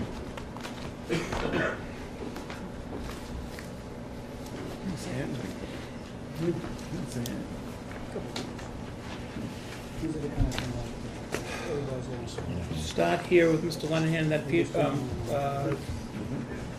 think Denise Brosnan had a question. Go ahead, Mr. Lenahan. John Lenahan, member of the Community Preservation Committee. Is there a reason you guys didn't come and talk to us about this? We invited Mr. Morton, we had a discussion with Mr. Morton, and then after that, we did not have time to try to seek out and sit directly with the full committee. Anyways, I don't know if this is something that just came up quickly. I don't think it's something we should act on quickly. It's something we should examine and see the impact of as we're making a number of financial commitments for the future of these funds, and certainly have not factored this into it in trying to be good long-term planners and projecting funds that will be used for various purposes throughout town. Just to follow up on that, Mr. Morton did send a note, an email actually. I think he's out of state right now with his family, raising the same concerns. So I've asked Jamie to bring down the copies of that memo. I don't know if we'll get it in time or not, but I did see John. Then who else had their hand up over here? Was it John Rock, John, and then Ed? Go ahead. I need a mirror. And then Mrs. Lenwell. Okay, so John Malley. Yeah, this is a question. You said it's $30,000 is what the amount, and that's just. What about the matching funds? You include the matching funds? Yeah. So with like 50,000. What we have for commercial and industrial is 753 properties. The current tax, $26 change, if you do all the math, give you about $31,000. If you go ahead and average out what we received, because, 27, 28% was like a target for CPA. Last year they had 25 million added, so it was, 50%. But overall, 33% is the average of all those years. And so when you put that on top, you're about $42,000. 42,000. That's the grand total. It's not 30,000 here, and that's a big difference. Well, yeah, the 30,000 is the tax portion, and then when you take in the matching funds, you're at 40. That's if you get the match, that ain't like we. Yeah, the number can vary from year to year on it, but that's the total impact. So 42,000. Mr. Rock? I guess I didn't understand that. Can you clarify that last point? Is $42,000 is the impact on the CPC budget every year? Is that what? Yeah, you go ahead and you have the value, so the first 100,000 would come off. So the 100,000 portion on our current tax split, shift, and everything else is about $31,000. Then if you factor in the state match and use even the average that we had for all the years combined, that grand total would be $42,000. As we stated earlier, the end of the year report that the accountant files, there is, the $4 million, $3.8 million in it. So far, we've approved 22 projects. Those projects have totaled $5.1 million. And then you have three or so projects on for this year's consideration. So let me ask another question. To your knowledge of any commercial development projects or industrial projects not gone forward based on the tax as it is now, the CPC? No. Okay, to me it seems like a problem that doesn't need solving. And I guess well, this is a statement, not a question. I don't see why you wouldn't have gone to the CPC and worked something out beforehand. I think this, again, this seems like a solution in search of a problem. Okay, and I did distribute that memo for Mr. Morton, chair of that committee. Catch on the list, Ms. Brosnan. Actually, I think you are next. All right. You say that this is going to go on to the ballot, town ballot, but also Section 16B of the CPA Act allows for revocation of the CPA within 5 years of its passage. It was passed in 2008. Why aren't you going to put it on that ballot question, asking the town if they want to revoke the CPA law? Right now, you have projects that have already been approved and funded, so you They can't. can be funded, continued until they are finished. And then when they are finished being subsidized, it ends. It was never our discussion or intent to totally abolish the whole CPA program. Right. This was just to establish the $100,000 threshold. I just have to say that's kind of out of scope for this article, rescinding this CPA law that the town voted for. So, okay.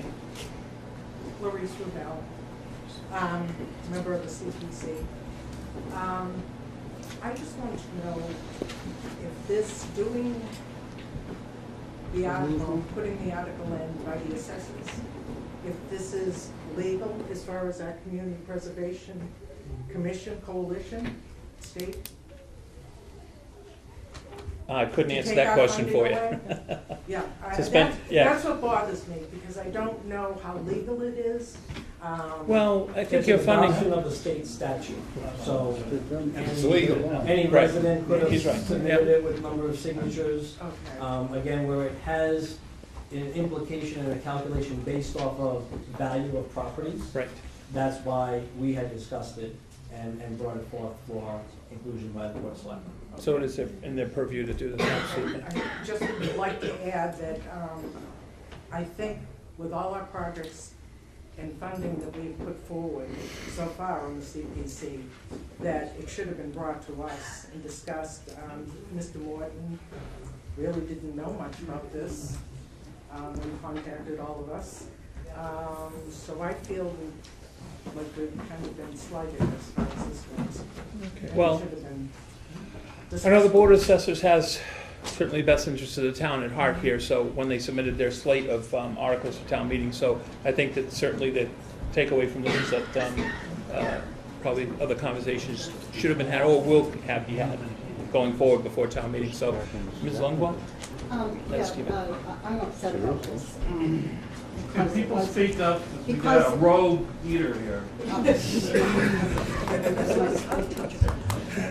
Because it wasn't even brought to us, and we saw this when it came out in the mail, and we were like, what is this?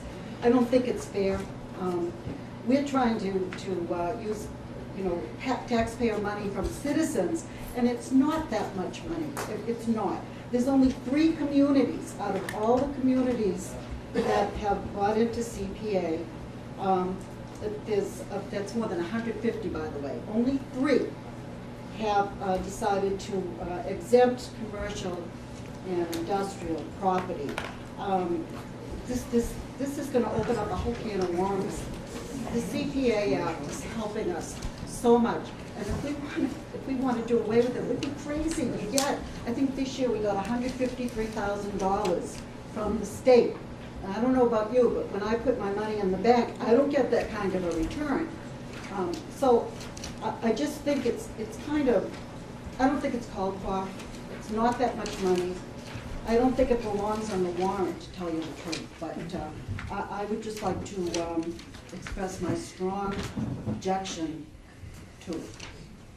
And also, Stanley Zoll said that you have a letter that he wrote to you about this, and he asked me Pretty to have much, you read yeah. it. Well, I'm not gonna read the letter, but the essence of what Mr. Zoll had put in his letter is also expressed in Mr. Morton's letter, which has been distributed. And I'll make sure that we have copies of Mr. Zoll's, if you'd like that made available, but if people want things distributed, they should make enough copies for this group, so. And please If I can just read all of correct this. 2 things on that. Yes, there have been 11 communities that have the $100,000 exemption. It is a small number, but the exemption has only existed since 2012, whereas CPA itself has existed since 2000, and 45% of the communities in the Commonwealth have adopted CPA. I know it's not easy.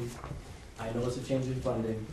This, if it was passed at town meeting, still has to follow the same process of the initial vote, so it has to be on a ballot, it has to be approved the ballot, and at this point, the minimum would be, 3 years old. So I get the whole concept. We figured it was not going to be without discussion from it, and yes, we should have gone to CPA sooner rather than later, but we did have a conversation with, Mr. Morton on it. Thank you, Mr. Jutras. Mr. Mitchell, and then Mrs. Coburn, and then Well, if I Mr. remember what the White. moderators told us over the years, we could change this if we wanted to make it 25,000 or on the town meeting floor, so No, this it doesn't have is to a be, state it statute, you can't change the 100,000. has to be 100,000. Yes, No positive on that. positive. Okay. There is no change. It's not up to 100, it's No. just 100. The exemption is 100,000 on residential, 100,000 on commercial, and industrial. Mrs. Coburn. I'm sorry if you've already explained this and I missed it, but why do the assessors feel this is important? I understood on the other article with the cost of mailing the bills was so low that it just didn't make it worthwhile. Why do you feel that this is an important thing for the town to do? It becomes the calculation where we have all these things in the regular pipeline for school projects and so on. Every penny is $10 on $1 million.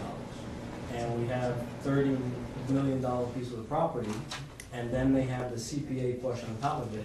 If we can pull out that $40 or $50 even as it is for the CPA portion, and offset that $40 or $50 increase from what the tax will be, that's just a balance, that we were looking for.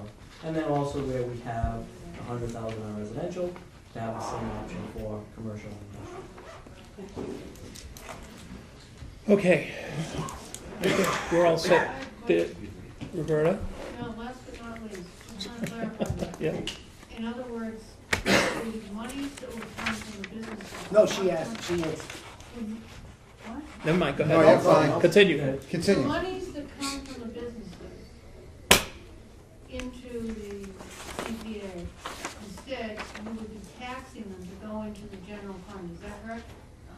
No, just with the future projects, for everything we increase the tax rate, it not only increases their regular tax bill, but also increases the CPA portion. So if we can reduce the CPA portion, at least they have that offset to not have a total increase in the total tax bill. Well, they can generate money, so I'm not favorable. Okay. Then I'm moving on to Article 21, I'm sorry, 44. Now, this is the Community Preservation Committee 2016 Budget and Report. I haven't seen that. Has anybody got it? I will entertain a motion from the CPC to continue this article to a date in the future prior to April 1st, when all of the public hearings will be concluded, if you would like. At which time somebody can present this budget if they want, but I don't know. I've not had any conversation with him about it. But I If- think in order to go forward, CPC should do what Rick is saying. right, because otherwise you're gonna have to re-advertise this meeting, this public hearing for this budget to be heard again. So if somebody on the committee wants to make a motion, Someone make a motion, please. okay? Second. Joe, all right, let me, okay, so we have a motion and a second from the CPC to table this article, continue this article actually, until a date certain prior to or equal to April 1st, when all public hearings will be concluded. Mr. Murphy? Will that be published in some place when the meeting, and where will it be? I don't think they plan to put another another article in the newspaper or anything, but it'll be reposted, or it'll be, we'll update an agenda wherever they decide to put it. We'll put it on the agenda and put it back out on the website. Thank you. Okay. Okay, anybody in CPC in favor, say aye. Everybody in CPC, all in favor? Aye. No. Opposed? Okay. Motion carries.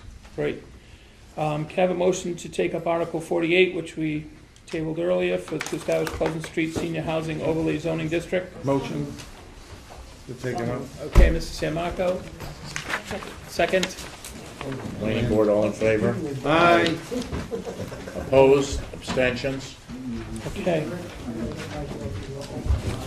Yeah, please do. I make a motion that the municipal regulations. You hear this, municipal regs, we're opening up our. I make a motion that the municipal regulations opens up their meeting to hear Article 48. All in favor? Aye. And Article 11. And Article 11 as well. Okay, and everybody's in favor? Yeah. Okay. All right.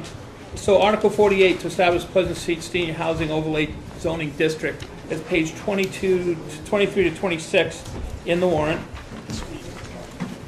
And I believe we have...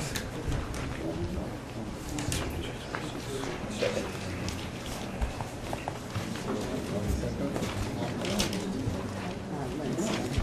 Actually, they always forward it, so I'm gonna go by that one.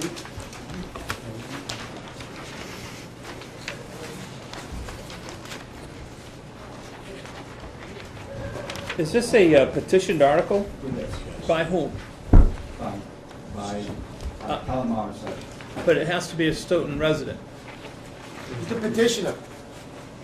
Is the petitioner a Stoughton resident? There were over 20 signatures signed by Stoughton residents. Yeah. But doesn't the petitioner have to be a Stoughton resident? No. Okay. I will bow to the town moderator's wisdom on this one, even though it is his article. It's not. Mr. Chairman, it is not the town moderator. This does not involve his property? It does. Okay. I understand that. Yeah, but it does involve his property. It does involve. It should be made clear to all committees and public here, so. No, is this Article 48. 48? Yeah, 44. No, You said hang on. 48, sorry, yep, 48. We already did 44. Yep, we did. We tabled it, or Straight. continued it. So this is Article 48, yes, Mr. Martin, you're right. I'm sorry. Len Simons. Mr. Simons, please proceed. Good evening, everybody. Len Simons, I'm counsel for the petitioner on this, proponent of this new zoning overlay district, which is Calamar Properties. I have with me this evening John Connery. Mr. Connery is a consultant that's been retained by Calamar for the purposes of being able to explain to you the financial benefits of the project that we're proposing in the event that town meeting finds this something worth approving. Okay? I'm going to turn this over to Mr. Connery very shortly, but I want to take this opportunity to try and lay the table for you, because we're already hearing from the general public a lot of misunderstanding and misperceptions about this project. And notwithstanding people's personal feelings and the politics of the town, we want this project to be considered on its own merits, okay? The proposal is for 126 units of rental property that will be occupied only and only by people who are of the age of 62 or over. The proposed zoning overlay district does not permit any other use whatsoever. It is only for people of age 62 plus. Okay? Secondly, this is not a 40B project. Okay? This has been designed after we watched carefully the video from last spring's town meeting, where issues relating to 40B killed some zoning proposals. This has been designed so that after this project is built, the town's subsidized housing inventory will remain at its current level of 11.24% of your existing total housing inventory, which is to say that there is absolutely no negative aspects of this with respect to 40B. You are no worse off after approving this project than you are today. We have deliberately provided that 15 of the units in this project will be permanently, in writing, by deed, dedicated for subsidized housing and for no other purpose. And that restriction will exist in perpetuity. As long as that building is up, those 15 units may only be occupied by people who are eligible for subsidized housing. The 11.24% is inviolable as a result of this project, okay? And when you hear anything different, please correct people who have got this wrong. It is not a 40B project. It has no impact whatsoever for the purposes of making you more vulnerable to 40B. And if anybody wants to see the mathematics that will prove this without a shadow of a doubt, I have that with me tonight. I'm more than welcome, more than happy to give any of you the paper that will prove this as a mathematical certainty. Okay? I apologize for being so emphatic about that, but as I say, I want this project to be considered on the facts, not on the misperceptions and mistaken assumptions that are already being talked about in town. The other aspect of this that I just wanted to point out before I turn this over to Mr. Connery is this. If you look at this plan here, the lighter colored area that is designated GB, that is your current zoning. It's already zoned for general business. As a point of interest, if I was here on behalf of the Stoughton Housing Authority, I could put senior housing in that GB zone with only a permit from the Zoning Board of Appeals. This property has already been approved by town meeting for use as senior housing, which, as I just told you, is what we are proposing. The only difference between our project and something that could be done by the Stoughton Housing Authority is the fact that this has been done by a private developer with private money, with not a nickel from the state, the town, or the feds. This is a private developer putting their own money in to provide something that the town has already determined it would like to see on this property. Unfortunately, as you are probably all well aware, the Housing Authority is not in a situation now where it can go forward with any development projects. But I want you to think of this in the context that the only thing you're really approving is a change from a public developer to a private developer. But the use has already been approved by the town. Okay. Now, having said that, I'd like to tell you that I'm also in the very happy position, contrary to a lot of the other things you've heard tonight, of being able to tell you that this, rather than asking you to spend money on something, Mr. Connery is now going to show you how this is actually going to provide positive revenue to the town. John Connery. Thank you. Thank you, Lynn. My name is John Connery. I represent Connery Associates. My office is in Melrose, Mass. I was retained and have been retained on literally hundreds of occasions for both public and private. I work in the public sector. I work for cities and towns, and I also work for private developers. And I present what is known as a fiscal impact statement. And let me give you a quick overview of what that means so we're all on the same page. In the simplest terms, I look at the proposed development, what type of revenue will come off of the development. In this particular case, this will be treated as an investment property, so the stabilized income method that your assessors use, I contacted your assessors, I used their same metrics. It will be used as an investment property, plus the residents will be paying excise tax. So the numbers that I will be giving you on the revenue side of the ledger are essentially property taxes, and about 3 to 4% of that number is excise taxes. On the other side of the ledger in the fiscal impact is the cost of services to service this particular development. Now, every development is different, and every development impacts cities and towns different ways. In this particular case, the nature of the project, I think, is obvious to everybody. It's a senior housing development. Your town, not unlike every other town in the Commonwealth of Massachusetts, about 60% on average of your municipal operating budget is school costs. Pretty average number. Some towns are 55, some are 65, but you get my gist. The majority of your annual costs go to schools. So you have what is known in my trade, if you will, a general service cost. The general service costs related to this that affect the operating budget going forward will be some level of police and fire services. There'll be people here and there'll be buildings, and they will require public safety services. They will not require any marginal increase, for instance, in the DPW cost, because Pleasant Street is going to be plowed and maintained whether this is built or not. What is built on this inside the building, inside the area, will be maintained privately in terms of snow plowing, lighting, drainage, and things of that nature. So when I looked at the cost and revenue in this particular project, it's relatively straightforward. And I'll point out, this is not a phased project. This will be built essentially as one development at one time and move on to your books. This piece of property right now, as you know, doesn't have buildings, so it doesn't really have a tax shield, that relates to buildings, only land. When I looked at the police costs, and I think what I'd like to do, because they vary so much from town to town, I want to get the numbers direct.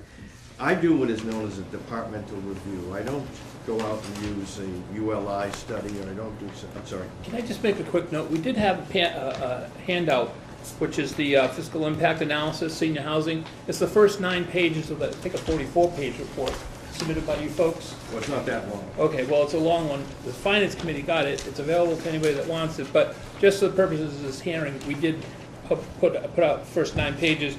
And what Mr. Connery is referring to is on page 4, I believe. Right. Okay. Well, actually, so you about might, police. Yeah, on the police department, you have, there are ways to look at it. But police, for instance, when I talked with the police chief, and they were very responsive in terms of providing data and numbers. You folks are probably, since you're involved in town government, somewhat familiar with this. But you have about 10,500 dwelling units in town that the police service.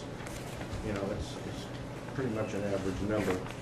About most communities, when you take a police budget apart, it's between 20 to 40% of their calls, not their directed patrols every night or every day, but their actual service calls come from a residential average. In this case, working with the chief, he suggested the number should be 35%. So that was one of the base numbers that we actually looked at.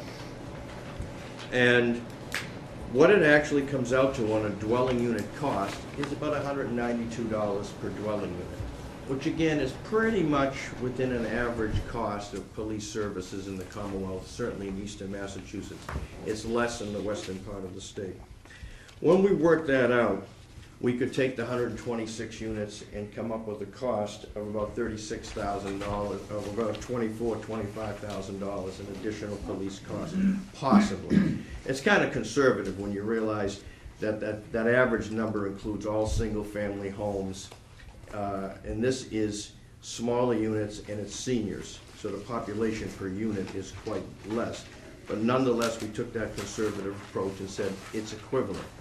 But one thing I've learned, and one thing I think the chief will tell you, there's really no such thing as an average police call to a residence. There really isn't. You can come up with a number and base your analysis, but in any one given event, you can have somebody who gets locked out and is yelling and screaming, and the neighbors call the cops, and they come in 20 minutes, it's over.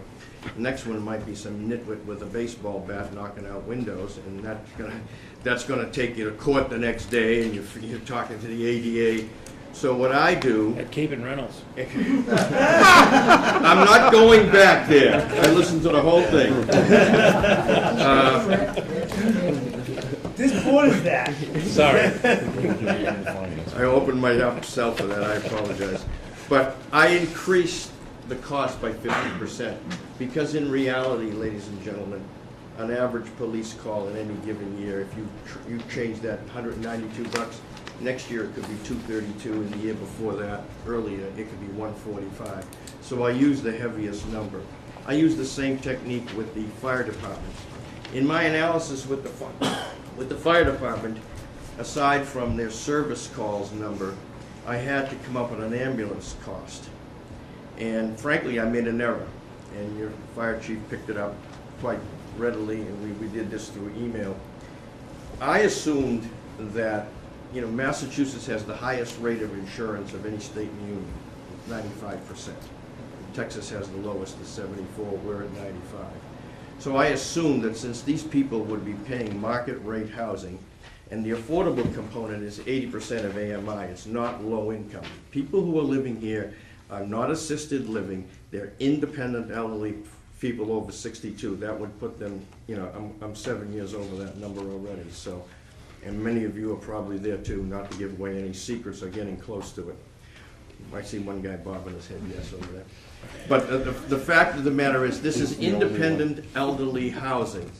So when we looked at ambulance costs, again, we looked at the number of ambulance runs that are actually made. But I made an assumption that 95% of them would be reimbursed by insurance, which is the case throughout the Commonwealth. Insurance pays. Turns out, in your community, the average ambulance run is, according to the chief, $780, which again is just about the average, give or take 100, and it varies from year to year. But it turns out your community only receives reimbursement from 53%. So I had to take 47%, not 5%, of the ambulance cost and indicate that 29 of those service calls would not be paid for, because there'll be about 63, using averages, additional ambulance runs. So with that, I had to add another $22,000 to the potential cost. The long and the short of it is, and you can see this on a summary page, which is page 3, is when you take all the costs, and they work out to about $99,000 a year, and the revenue is somewhere around, if real quick, about $283,000. So you have about $184,000 of positive revenue flow from a senior project. That is about, I think everybody can come to grips with why communities look forward to senior developments, because they are revenue positive. In this case, it's about a 0.35 cost to revenue ratio, meaning that in a worst-case scenario, which I basically outlined in the police and fire costs, for every dollar of revenue you receive, you will get, it'll cost you about 35 cents maximum to pay for it, and the other 65 cents comes back. Mind you that the numbers I'm using are current dollars. It's as if the project were here today, using the tax revenue flow and your current budget. That's the order of magnitude that the project will develop. So 5 years from now, the $184,000 of annual fiscal benefit might be 210, but the purchasing power of that versus cost, because the cost will go up from the 99 will go up. So it's that cost to revenue ratio that you're really looking at. Finally, and real quickly, there are some short-term costs. Originally, when I filed this report, I filed it on the numbers that dealt with the building permit costs and your fees, and it's about $121,000. That gets paid before the building gets developed, and it's certainly enough money and more, as is in most communities, to monitor the project and have a short-term benefit. But I was reminded in one of the earlier meetings, and Len followed up with me, that there was a request from the town, I believe it came from the selectmen, to the total fees associated with the project is probably close to $224,000. Maybe that's a little light. It might go to $235. It depends on some of the hookup charges, on the size of some of the piping used.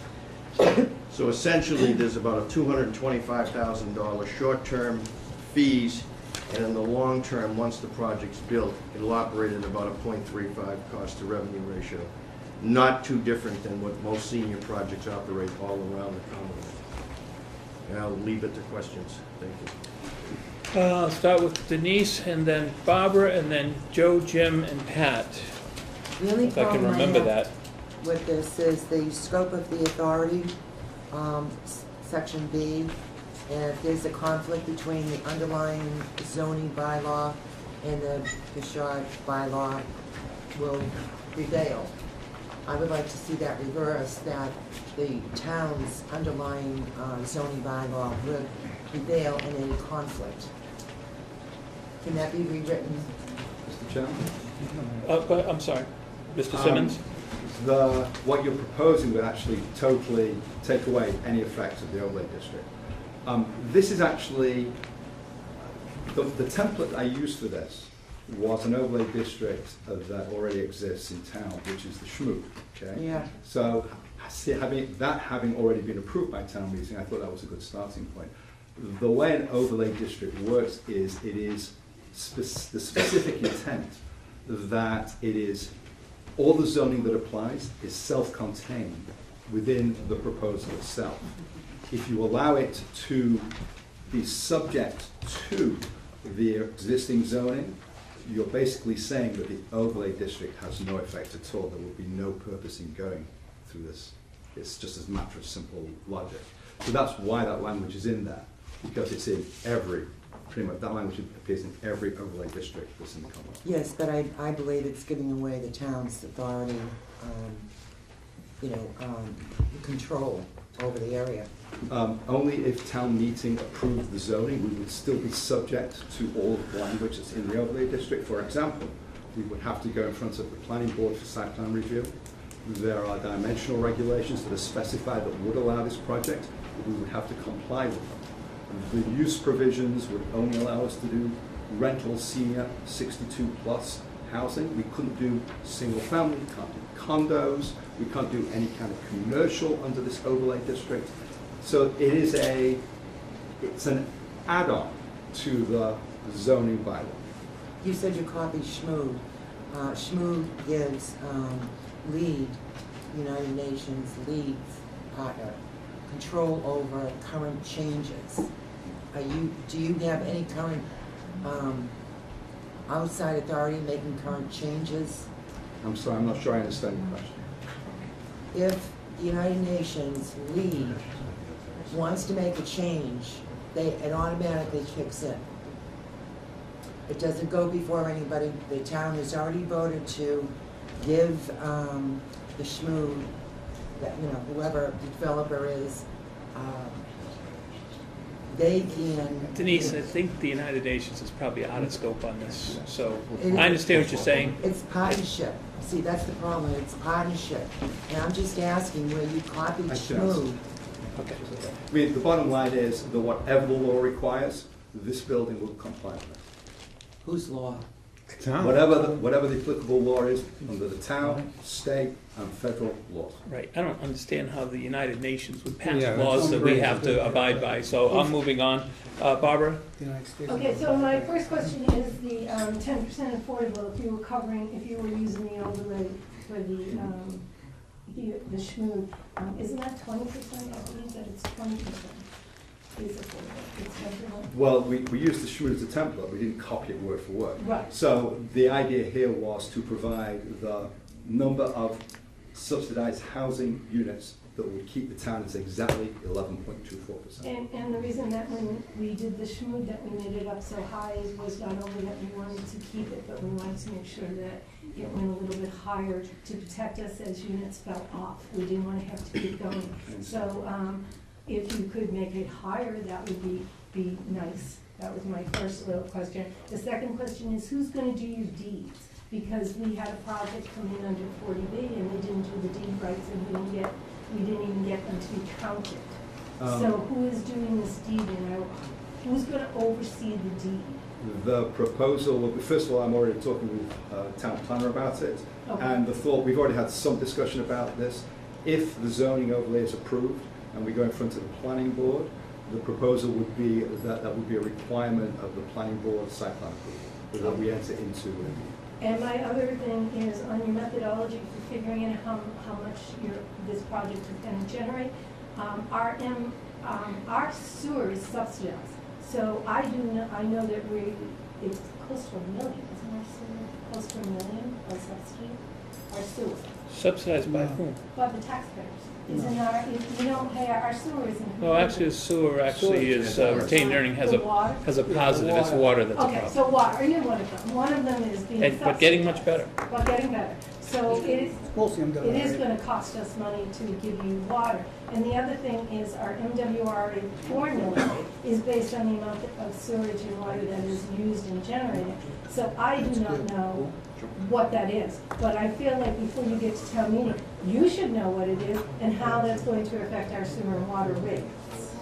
The development in the community, you have sewer and water rates that are an enterprise fund that are essentially not on your municipal operating budget. They're a separate budget.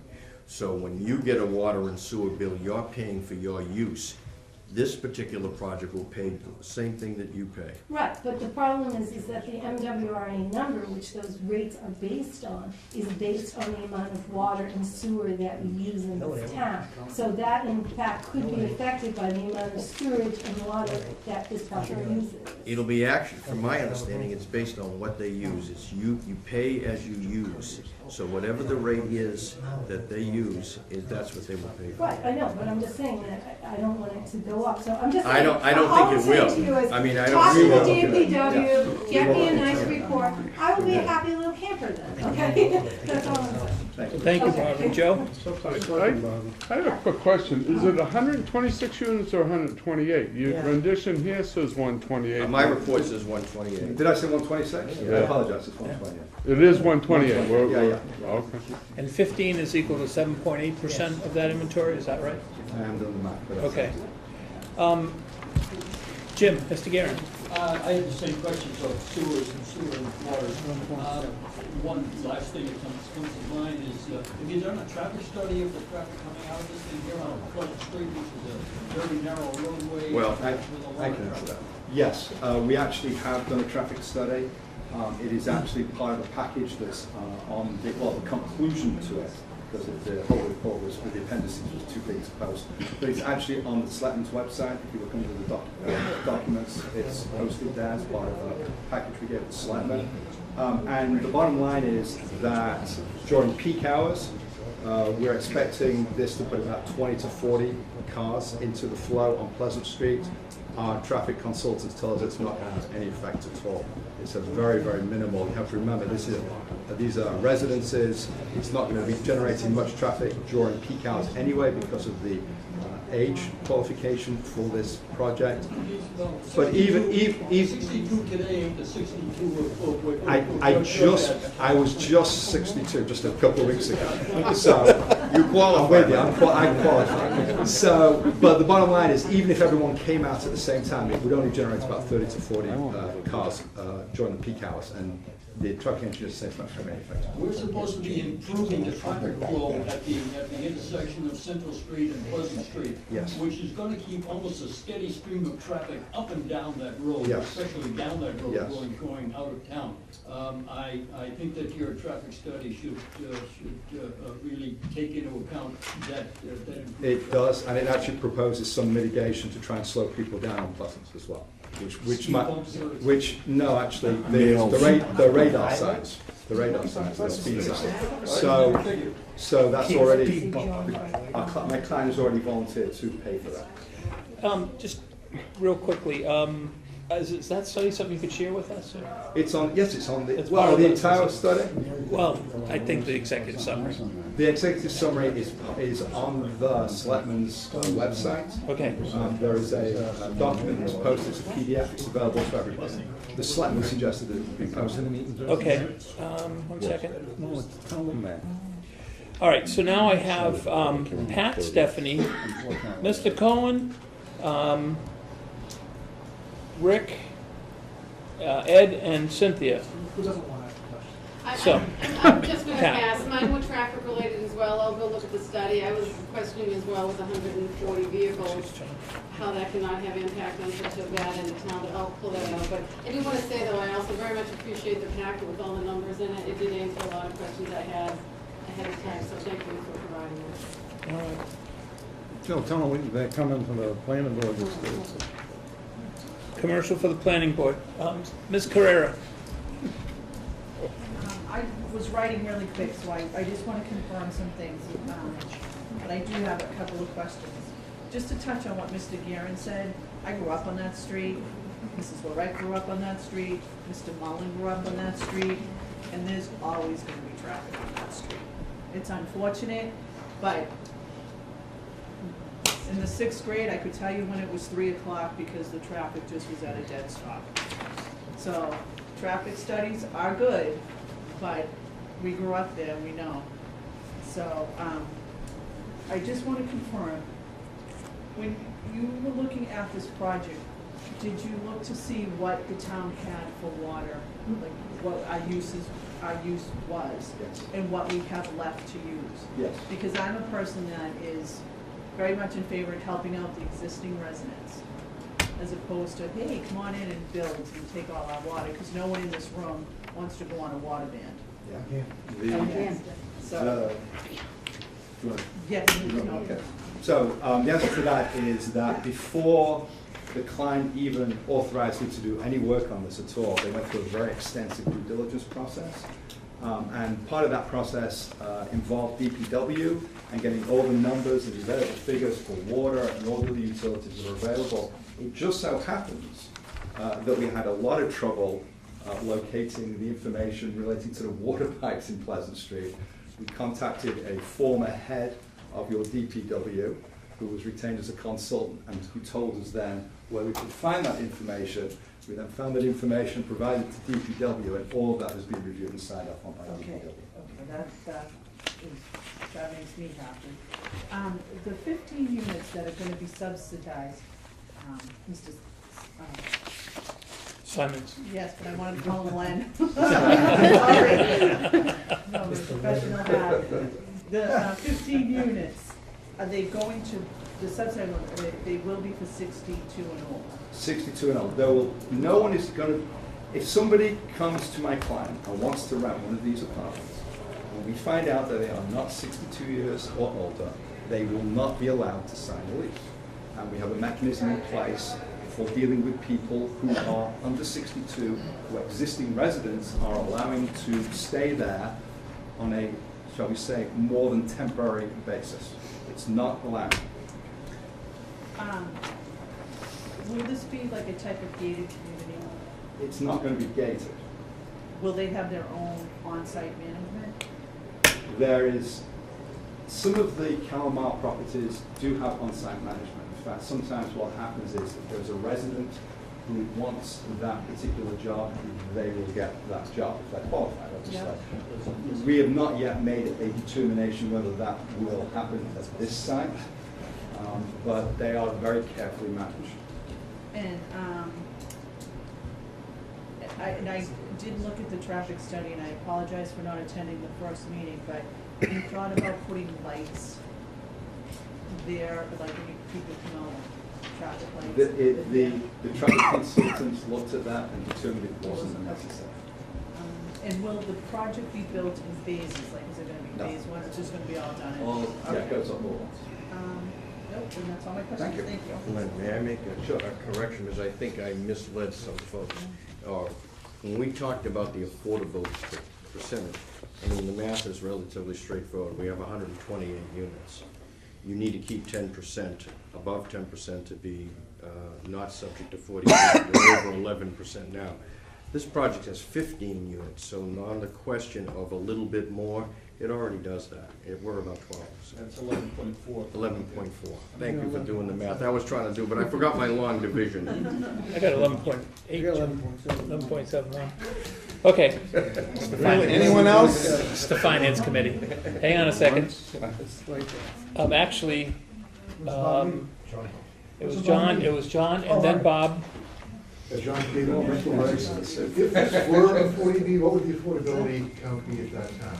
It would be, you would count, first of all, the 40B would be 25% affordable, and if it was a 40B, all the units would count, so you get 128 on the subsidized list. So you get the non-affordables counting towards your affordable list in 40B. People don't realize that sometimes. I think it's just the 25%. In 40B, you actually get to count all the units, and then this is not a 40B.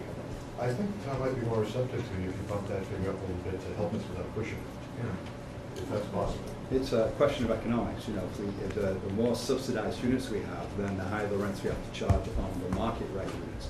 And one of the things that the client is doing with this project, I don't know if you've read any of did you see the ad in the penny sale? We have an ad in the penny sale, and there'll be more. One of the things the client's trying to do here is to try and find the sweet spot so that the people who live in Stoughton now will be able to afford to stay in these units as, as renters. We're trying not to. I mean, somebody asked us, what about underground parking? Well, that sends it, through the roof. I can't do it. And then you end up with things that are unaffordable. And the town's already had experience with a senior housing development that turned out to be unaffordable. And we don't want to go there. So, there's somewhere the lines cross, and this is what we're trying to do. We're trying to address the 40B issue by making sure that it's absolutely neutral with respect to 40B. We're not necessarily improving it, but we're certainly not making it any worse. People get mad when, not to interrupt or jump in front of someone, but people get mad when you take that, when you have a 40B project and you buy into it over 55, and then all of a sudden, because the units aren't selling, the developer comes back and says, hey, guess what, I can't sell any, I'm gonna have, a family of 25 living in here. People get mad. And I've experienced that as the previous zoning secretary, and it's not a pretty thing. So if they have something, leave it. Just for your information, to give you an idea, am I correct when I say the Penny Saver is owned for Stoughton? Yes. Yeah. Okay. Yeah. So we've had one ad in the Penny Saver, okay? And in response to that one ad, we've had 20 calls already for people who are interested in renting in this. So we're doing something, we think we're doing something right. Mr. Cohen. How many people, I'm talking about Stoughton resident, is there gonna be property, these units gonna be a certain amount for Stoughton residents only? We can't dedicate units just to Stoughton residents. I don't think that meets with fair housing requirements. But what the client has agreed to do is that before the general marketing to adjacent communities that this project starts, there will be a period of marketing that is targeted just on Stoughton, which in effect should give Stoughton residents a first bite at the apple. Rick, I got one more. Go ahead, Bob. To look at this project, the work that we put in last year for our project on Turnpike Street is dead. The Stoughton Housing Authority backed out of the sales and purchase agreement. There's no housing being built up there, period. There's the attorney that told me this morning that represented the Checker School. It's dead. So we have no senior housing going in except this one here. And believe me, I would just tell you, I've caught the Len, never met the guy before till last Friday when I called his office and left a message. He called me back, asked him more questions, same that you've been asking tonight, had some more, called him this morning. I don't know who I got this morning, well, probably more pockets. He did call me back and answered more questions. I mean, this is, to me, we've dealt with this gentleman, I've dealt with this gentleman twice, and I think he's above board 100% that wants to help this town. And he's asked everything we had to do here. We do need senior housing. We do have to take care of our people. And senior citizens pay, and most of them take the bus around town and spend money in this town. So it helps build a nice little, and plus it builds our tax base. This isn't a tax exempt project. They're paying taxes on this piece of property. Thank you for that, I appreciate it. Give me the money. I just want to repeat something I said at the beginning. If any of you have questions or any follow-up, please contact me, or you can contact Margaret Murphy. There's an email address on the ad in the penny saver. Margaret is our real estate consultant who's dealing with the public outreach for this. The point I wanted to repeat again is that we're desperate to have the town consider this project on its own merits. This is a standalone project. The zoning that we're proposing will not be applicable anywhere else in town. No one else can take this and move this project somewhere else. There are no surprises with this, okay? So please, whatever you've heard tonight, these are the facts that we want people to use when they're making their decision in town meeting, whether or not to vote for this zoning change. And if you have any further questions, don't hesitate to contact us. Mr. Chairman. Thank you, sir. Mr. Rock. Just a quick question. It sounds like a reasonable project. How do you determine the affordable rental rate? Doesn't look that much different from the market rate. Actually, the reverse question would actually be a good one. How did they determine the market rate? Because it doesn't look that much higher than the affordable rate. And the answer to that question is, that is correct. This is an unusual developer. I have to be honest with you. When I first saw the rents that they were proposing, I said, why? Why aren't you bump? And they said, no, we want this to be affordable for people who are already living in Stoughton. We want this to be basically already full the day we put a shovel in the ground, and we want to keep it full. So they have a different business model than the typical real estate developer. Don't ask me to explain why or how they do that. But this is the numbers you've been given are the numbers. Now I have to just add one caveat in all honesty. Okay, they've not costed this thing out. They've got a reasonable idea of how much it's going to cost. The rents could shift a little bit before it actually opens.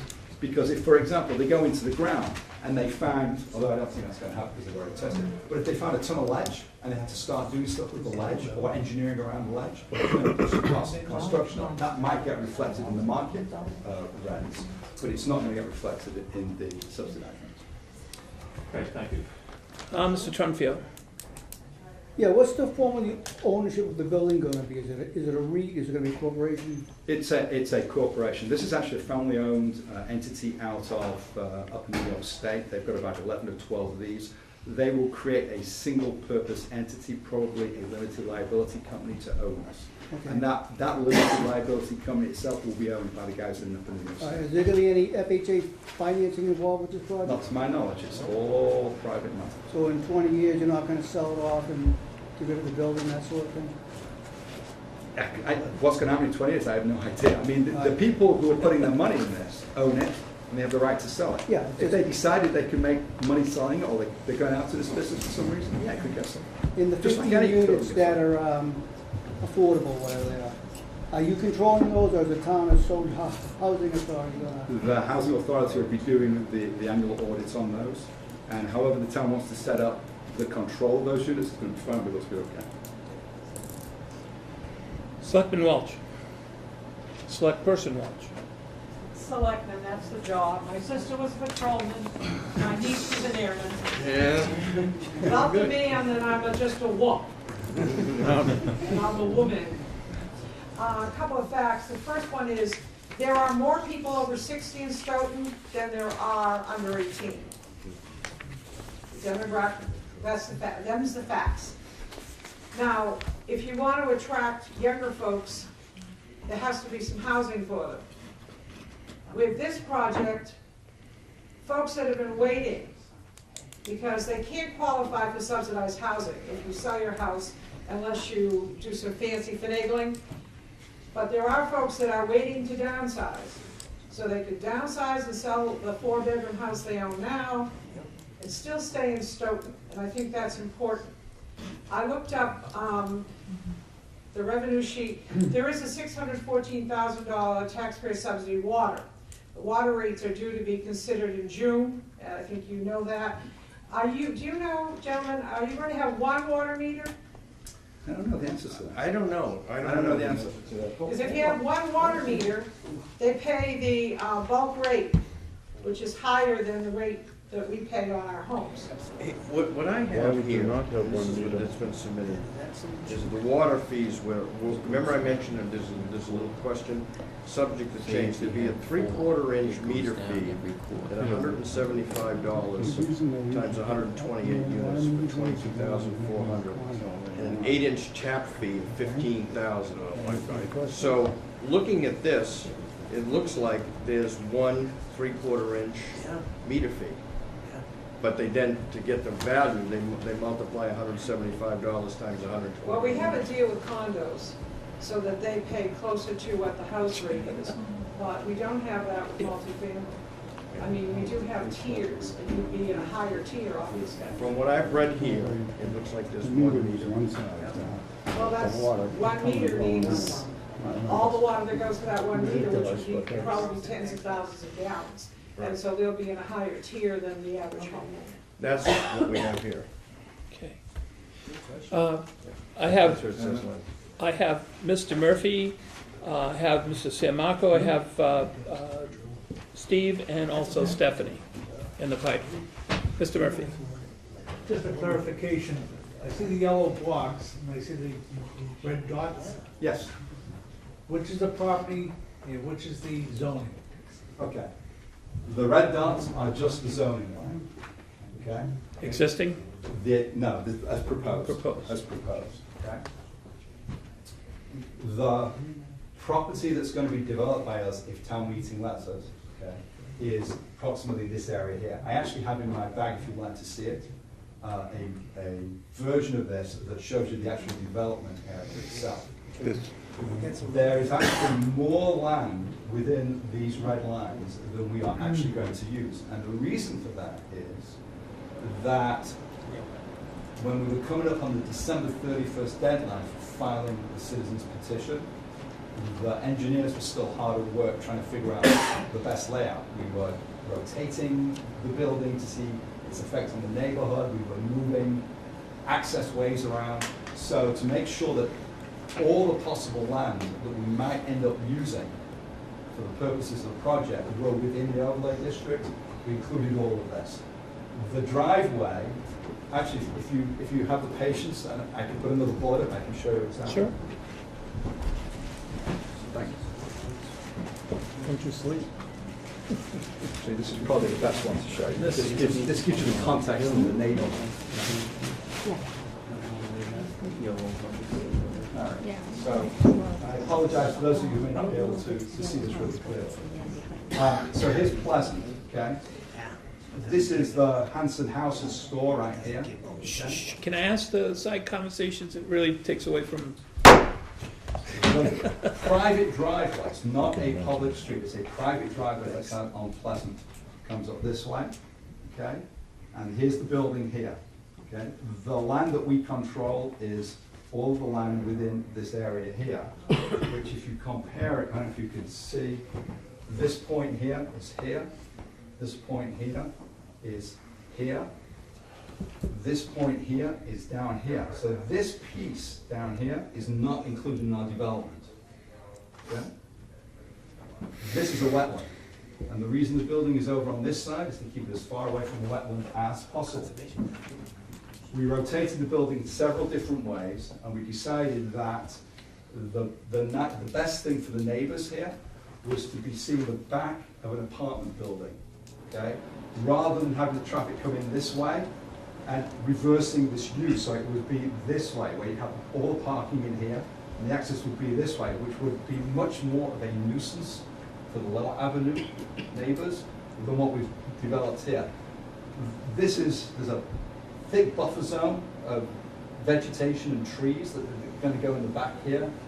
I mean, it's a big building. I'm not trying to hide that from you. This is a 3-story building. It's 128 units. It's a big building.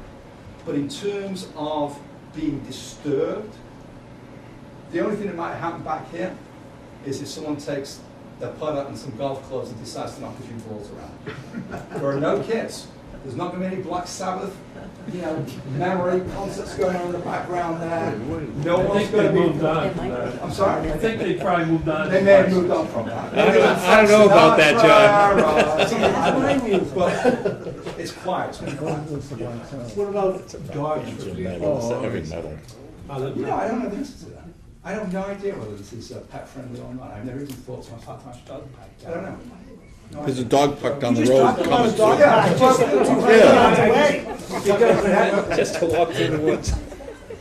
So, you only have one No, I'm not access. picking it up. That's the I can't tell you. You have one access in, and that's it. That's All right, how wide is that road gonna be going in? The frontage here is 50 feet, the roadway is 40 feet wide.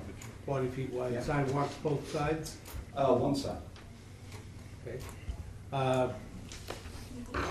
That's what the picture shows actually on the right. Yeah, there's the front. Yeah, picture, far right lane, yeah, sidewalk line. And I think you already answered this question, but I wanna make sure that I hear it I'm exactly. not guaranteeing to say the same answer twice.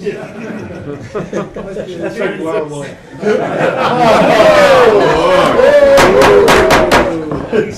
Out of order, Mr. Murphy. The question they have, you say it's gonna be 62 or above, and that's guaranteed, it's gonna be put into the deed.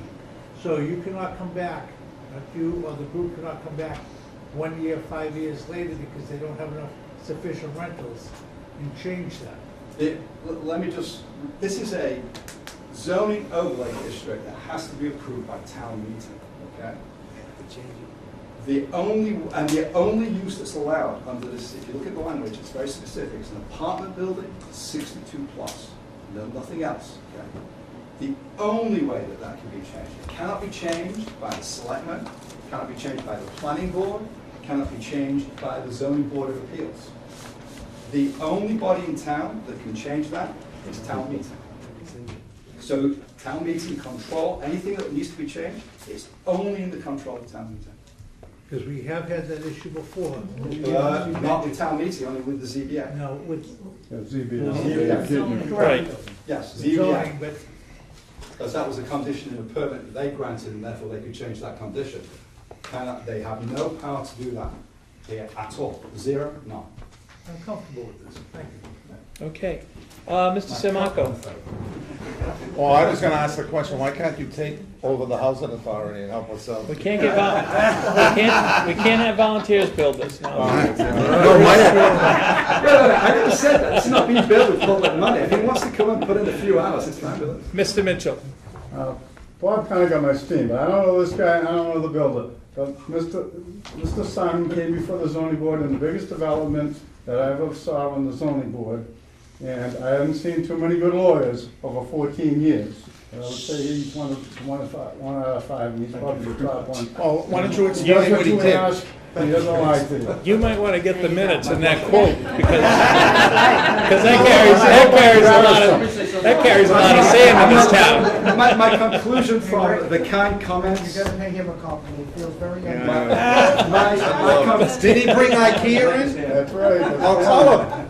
My conclusion from the very kind comments is I'm clearly not charging at that point. There you go. Mrs. Carrere, Well, you're getting older, that's just fine, yeah. and then Mr. Guerin, and then, I'm over. okay. Len, if I can just ask one question about the apartments. Will they have like washer and dryers? Yes. So will Yes. people will just be able to go in and out? I think there's I don't know if the individual units have washers and dryers. If they don't, there's a laundry inside. The reason that it's one large building in U shape is that the client's experience with building these kind of communities is that the residents like everything to be inside. They do not like going outside, other than to go to their car, okay? So all the facilities that you need, if you're living in here, are contained within the building. There's a mail room, there's a community room. I think there's a laundry, I'm pretty sure there's a laundry in here. I know there's gonna be, I know that some apartment buildings have like the community laundry. I didn't know if the, you know, where we had 40Bs come in town, when they build them, they're like, hey, they're gonna have washer and dryer facilities in the units. And to be honest with you, I don't think any 62-year-old is wanting to schlep their laundry all the way down. Wash and dry. Apartment amenities, well, this is not clear whether or not it's in the unit or not, but there are washers and dryers that are available. I would hope that the developer would consider putting them in the units. There's a clubhouse, am I right? There's a community room with a patio. All set, Steph? Yes. Mr. Guerin? Just one small question. You pointed out a portion of this picture here that was not included in this. Is that land or wetlands, that section down the? This section is down behind the house and between that line and the wetland probably extends a little bit over here. so you couldn't sell that off to another developer after you got this thing? The rest, I hesitate to use this term, the rest of the Hanson land will be for sale. The buildings, Repeat that? there's a small carve out here, it's basically this area. But that's okay. That does show on the. Yes, so in other words, this is actually not Hanson property, this is owned by a private individual, okay? But this area in here is not included in our budget. It's this here, okay? And something will be happening with that, it is for sale. I don't know what's going to happen to it, but the reality is that it's going to go up for sale, and my guess would be that no one is going to want to keep the existing structures there. If somebody buys it, those structures are almost guaranteed. Is it John? I'm sorry, your name? Steve, sorry, Steve. What's your last name? Hammond. Gotcha. Thank you. You're up, Steve. No, I was just gonna say that the ad in the Penny Saver did say amenities will include a full kitchen, washer, dryer. But then it goes on to say community room, library, so it doesn't say and. Yeah, I don't know whether they're in or out, I just don't know. It's, to be honest with you, it's gender-based comments, so take it for what it's worth. Since I'm a guy, I wasn't focusing on the washers and dryers. Sorry. Just the service available down the street? See where the driveway comes down? Roberta Camacho, Just Dr. to the Camacho. left of that, there's a yellow house with a barn behind it, so the driveway comes to the barn. Yes. Oh, yeah. That's it. Yes, I think so. Yes. So, if you can see, these small rectangles here, there are a certain limited number of garages. Most of the parking is surface, as you can see. But our experience is that some of the residents will want to pay something extra for the use of a garage to keep their vehicles out of the weather. They are only going to be available for rent to people who are also living in the community. And they are only allowed to be used for storage of vehicles. Vehicles. No, vehicles. Okay. I'm gonna hope that we're done. Thank you, Mr. Simons. I appreciate your presentations, and, I'm sorry. Motion to adjourn, planning board. Please. Second for that motion? The planning board's adjourning, but we have 3 articles for the police that we need the municipal operations for. The CPC can adjourn, their hearings are all set. And then municipal regulations has 1 article that they need to hear on their own, which is 11, and they can actually adjourn to a different area if they wanted to have that meeting. And then what would remain. We're not ready, one more line. I know, come on. We're all here. Do we have the petitioner for? Motion to adjourn, planning board. Second. All in favor? All those in favor? Amen. Okay, the planning board has now been adjourned. You're failing.